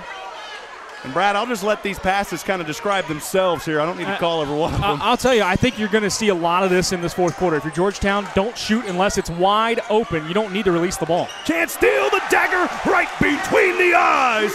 And he launches a three, and it's good. And the Eagles back up 41-28. Of course, if you release it and it goes in, then it's all fine. There you go. Chance Steele tonight with his first three-pointer. He's got 7 total. Back the other way, shot off the left side of the rim, no good by Eastview. It was Blair, but a foul is called here. That's going to be the, was it a foul or did it go out of bounds? I think it just went out of bounds. Called out of bounds. It's either one of two things on a whistle, unless it's a wet floor. Well, we had an inadvertent whistle Tuesday night in the women's game. Rodriguez off the high pick. Rolls over. Rezak, deep three. That one no good. He can make them. You got to watch him. Georgetown with the rebound, leading back by 13. Ties their largest lead of the night, coming in the third earlier. And Georgetown's going to slow this game down to a crawl now. And like I said, unless it's open, they're not going to. They don't need to shoot. You don't have to release the ball if you're the Eagles up 13. Inside over to Thiel. Thiel drops off to Eckert. Eckert gets it snagged out of his hands. Great job there by Dalton Durr. And the Patriots want to run. Rodriguez, 1-on-2, splitting defenders, and a travel. No good, the call is. I'll tell you what, Cade Laughlin saw it. Yeah. I think a lot of folks saw that. The Eastview fans over here not too happy, but it was pretty obvious. And a couple extra steps were taken. Now timeout called by Georgetown as the Georgetown student section is all over Eastview right now. Georgetown leading by 13 with about 6.5 to go in the ball game. Rob, in upset brewing. I think we thought Georgetown had a shot coming into tonight, playing well against Hutto earlier in the week.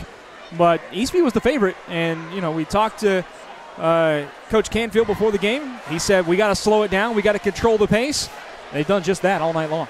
Well, the camera there on the GHS Blue Crew. Shout out GHS Blue Crew 19. There's old Taco Williams back there cheering them on. A lot of good kids here at Georgetown. We're so blessed to have the community that we do on both sides, not just the Eagles, but Patriots as well, Brad. I always think it's really cool when the players from other sports come out and support the team. You know, guys play basketball, come out and play football, support football, and vice versa. You see several of the Georgetown football players over there here supporting a couple of their football teammates on the court tonight, but also the rest of the Eagles. Casey Canfield on the corner, almost throws that one away as it got a little bit of a tip, actually, back into the hands of Spencer Coates. Spencer guarded by Durr. Back up top over to Chance Steele, who has had a great night tonight so far. Coach Canfield's imploring the team to slow this thing down right now. Inside, pass over. Canfield, three, wing, too strong, no good. Georgetown fighting for the rebound and goes off of Eckert. Out of bounds, it'll be Eastview ball, trailing 41-28, 6:05 to go here in the fourth period of play. Canfield's took all of his shots tonight, Brad, have been three-point attempts. Remember, he came out of the gates earlier in the first with that first three. Since then, he's gone cold. He's 1 for 4. Eastview back with the ball. Rezak over to Rodriguez. He's guarded up top by Laughlin. Left corner Williams inside the paint. And a steal almost by Canfield from Durr. Eastview back with the ball. Rodriguez working a dribble, trying to go around a high screen. Georgetown, great defense, able to work around it. On the hands of Blair to Williams. Williams trying to drive in, lowers that left shoulder. Man, he was a rhinoceros coming through there. And they're going to call the foul on Georgetown. Yeah, I thought he used that right arm, or that left arm rather, to kind of push off. And instead, foul goes against Georgetown. I think they called it on Thiel. And so Eastview is going to go to the line. Thiel's pointing out, I believe, a wet spot behind the court, too. Yeah, they actually put that foul on Man, on Casey Canfield, that's his third, Georgetown's 5th team foul now. And Coach Canfield will head out there with the towel. He said, wait a minute, I'm going to clean this up. He wants to make sure it gets done. As the head coach of high school basketball, you can't really be above much going on the court. You got to do a little bit of everything around here. And he probably doesn't mind taking the towel. It's smart. He gets a chance to talk to his players while he's over there and kind of get a mini timeout out of this. Very smart.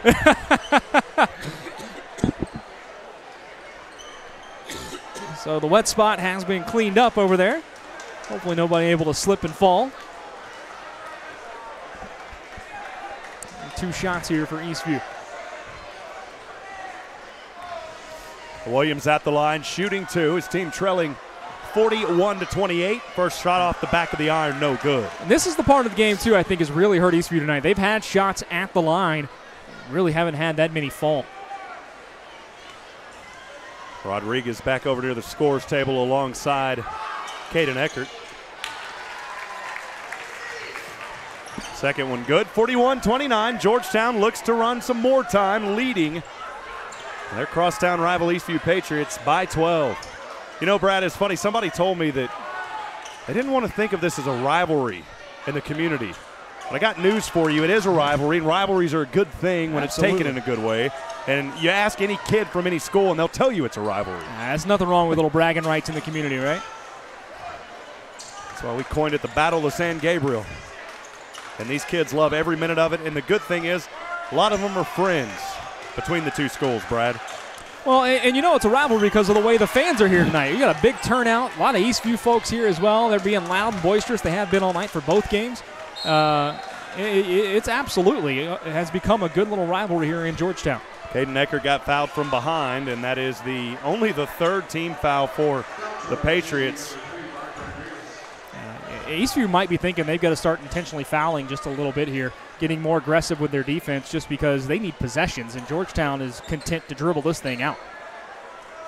Pass in the backcourt over to Eckert. He's going to run some clock here. Rodriguez will guard him and meet him at half court. I'm definitely not going to shake hands right now, though. Cade Lachlan to the hands of Spencer Coates, drops it back off over to Canfield. Canfield picks up his dribble. Over to Lachlan. Brad will just play a little hot potato here for a while, wisely. They just got to hold on to the ball. That's really all it is. This is very much kind of an old school Dean Smith 4 corners kind of offense right now. Eckert finds some rhythm, left side, scoop and hoop, good for Caden Eckert. That's the way you do it. Yep. You play with patience, you run the clock down, and then when you find a gap, you take advantage of it. Eastview wasn't looking for it. Eckert stroke, Eckert made it. Good give and go there by Eastview down low, but the miss on the layup. And Blair not able to finish it. And Eckert again with the rebound. Georgetown 43. Eastview 29, the largest lead now at 14 for the Eagles. Tell you what, Cade Lachlan showing off those jumping skills like he has on the football team with the good hands, snagging that one down before it went out of bounds. Yeah, luckily though, Lachlan almost not paying attention, getting a little too easy down there for him, and he almost didn't see that pass coming from Eckert. It came to him, and then Durr's going to be charged with a reach-around foul. Chance Steele will head back over to the bench. He gets a standing ovation from his teammates, and Jonathan Neitch will check back in on the court. For your Georgetown Eagles, it's Coates, Neitch, Eckert, inbounding is Canfield, and Lachlan. And wow, what a give and go from the baseline of Neitch right into the hands of Jonathan Neitch from Coates. This is just pretty basketball right now being played by Georgetown. Yeah, and Johnny needed that. He'd been struggling. Pass and shot for Williams off the right side, no good. And now a foul going to be called against Canfield. I think that's just a bailout there. Canfield looked like he had ball. Yeah, I thought Coates got the block on the first one. A non-shooting foul. It's only the 4th team foul, and Canfield, or I beg your pardon, it's only the 6th team foul. One more will put Eastview in the 1-and-1. 4th personal for Canfield. Eastview not really showing much urgency here, Brad. No. And they have it all game. Rodriguez off the back of the iron. 3-point shot, no good. Now Georgetown getting a little lazy on the defensive board. And Eastview, 2 players fighting for the same ball. Rodriguez is going to come up with it, and he'll get the shot off the left. Do you give the assist to his teammates?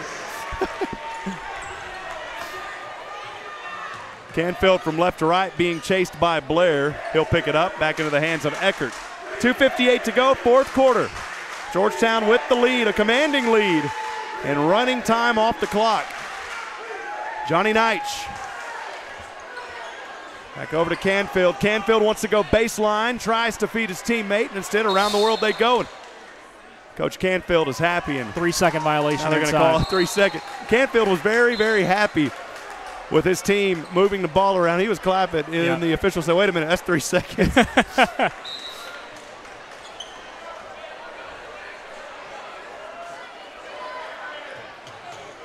2:42 to go, clock running. Rodriguez has it across midcourt. Williams working the dribble up top against Lachlan.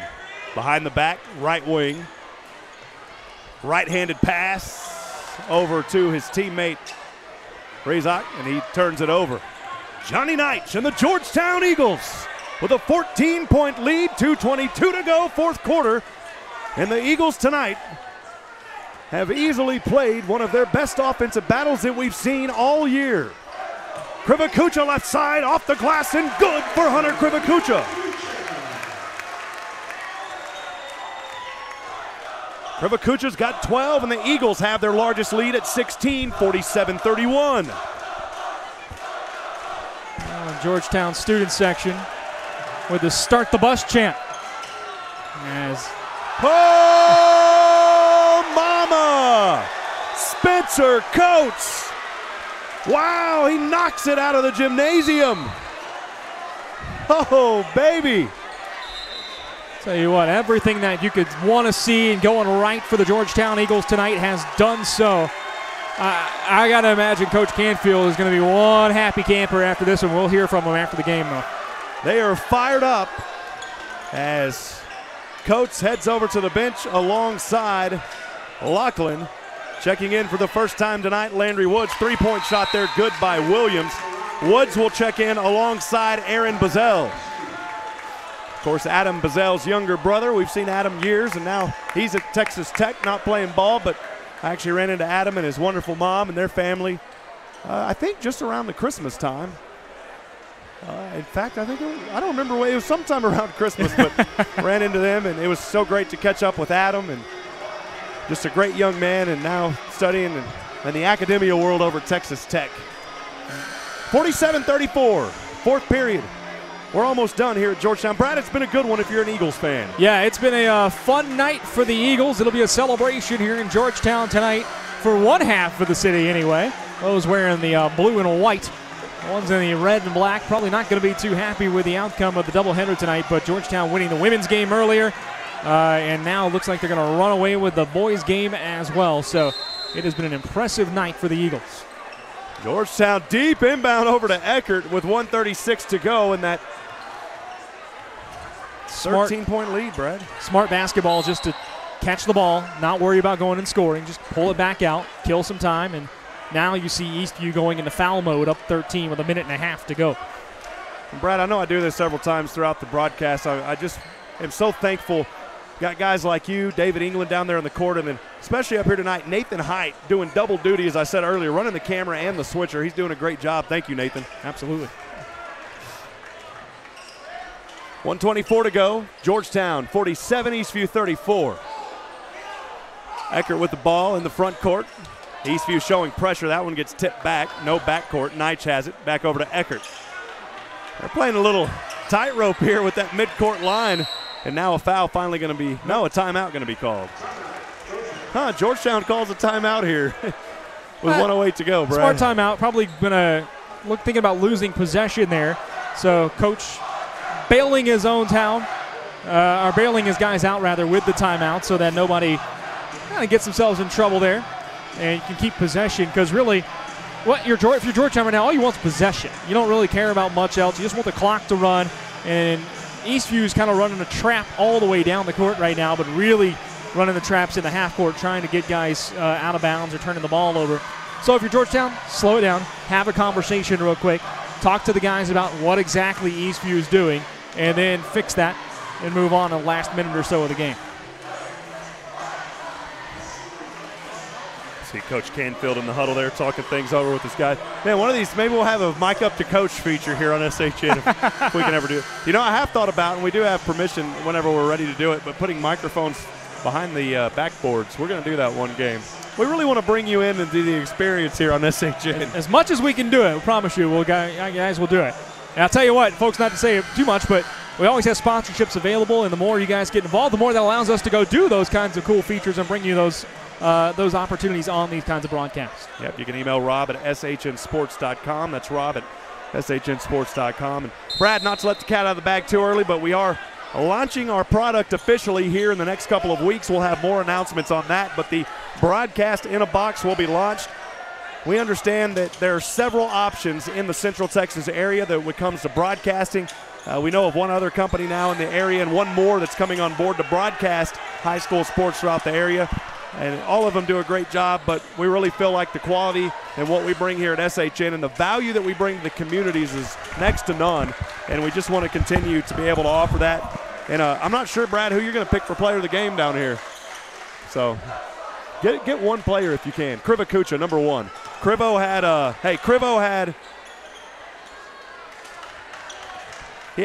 10. So we'll talk to number 1, Krivokucha, and coach if we can as we wind down here. But again, what I was saying, friends, if you're in the area, if you're a high school, we'd love the opportunity to talk to you. If you want to broadcast for your team, we've got a product that can allow you to do your own broadcast, therefore effectively not having to pay companies to come in and do them anymore. It's a product that we believe in, that we'll back. We have options for support, and we'll talk about it more later. But for right now, your Eagles victorious tonight, 47-34 here at Georgetown High School. A great game played by the Eagles as they now improve to an even 500 on this season. At 2-2, the Eastview Patriots will fall to 2-2.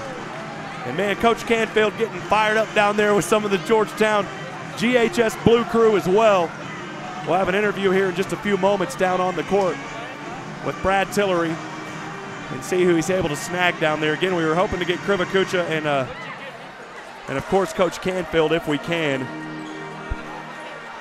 In fact, I'm trying to find Brad real quick. Where is Brad? Where is Brad at, Nathan? He's hidden down. There he is. I see him down there. Well, we will go ahead and send it down to Brad. Brad, take it away. Brad Tillery down here courtside as we celebrate a big post-game victory for the Georgetown Eagles. 47-34 victors tonight over the crosstown Eastview Patriots. Coach, you said pregame. Slow the game down, play smart offensive basketball, control tempo. I thought you guys did that perfectly tonight. I'm really, really proud of our guys. The last 2 games, they really executed our game plan well. And I mean, you can see when we do that and we play smart, we are a really, really good team. I'm excited, really excited. I was really impressed with the passing tonight, especially interior passing, really not settling for the outside shot, trying to get inside.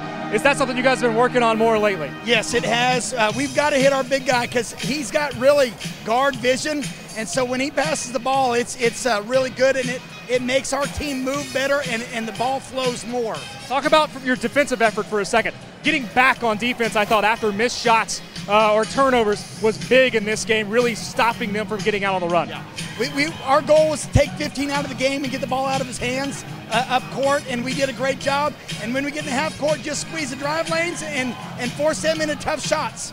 And we did a heck of a job. Congratulations on the victory. I appreciate it. All right, we're also going to talk to Mr. Krivokucha over here, our SHN player of the game, and you had 10 points tonight. Big win against your crosstown rivals. What does a game like this do for you guys' confidence moving forward? I mean, to beat our hometown rivals, that's great. I mean, that's great confidence right there. I think we played as a team, and it boosts our confidence so we can go out and beat district and hopefully win this thing, get playoffs, and have a good rest of the season. You had some big shots that you hit. What was going through your mind tonight? You know, you had a crowd in here that was pretty energetic, large crowd. What's it like to play in that atmosphere? I was kind of rowdy at first, but once my teammates told me to calm down and get in the flow of everything, I mean, I hit some shots there at the end, and it felt great. All right, congratulations on the victory. No, thank you. Rob, big win tonight for the Georgetown Eagles. The ladies win earlier. The boys follow up with a 13-point victory over Eastview. Back up to you to close it all out here on SHN Sports. Once again, Brad Tillery down on the court. Appreciate you, Brad, and all the fine work that you do for us here on SHN Sports. Tonight, sorry about that, folks, on that static there. Tonight, as we go over the final scoring, we don't have the final shooting, but we will go over the final scoring tonight.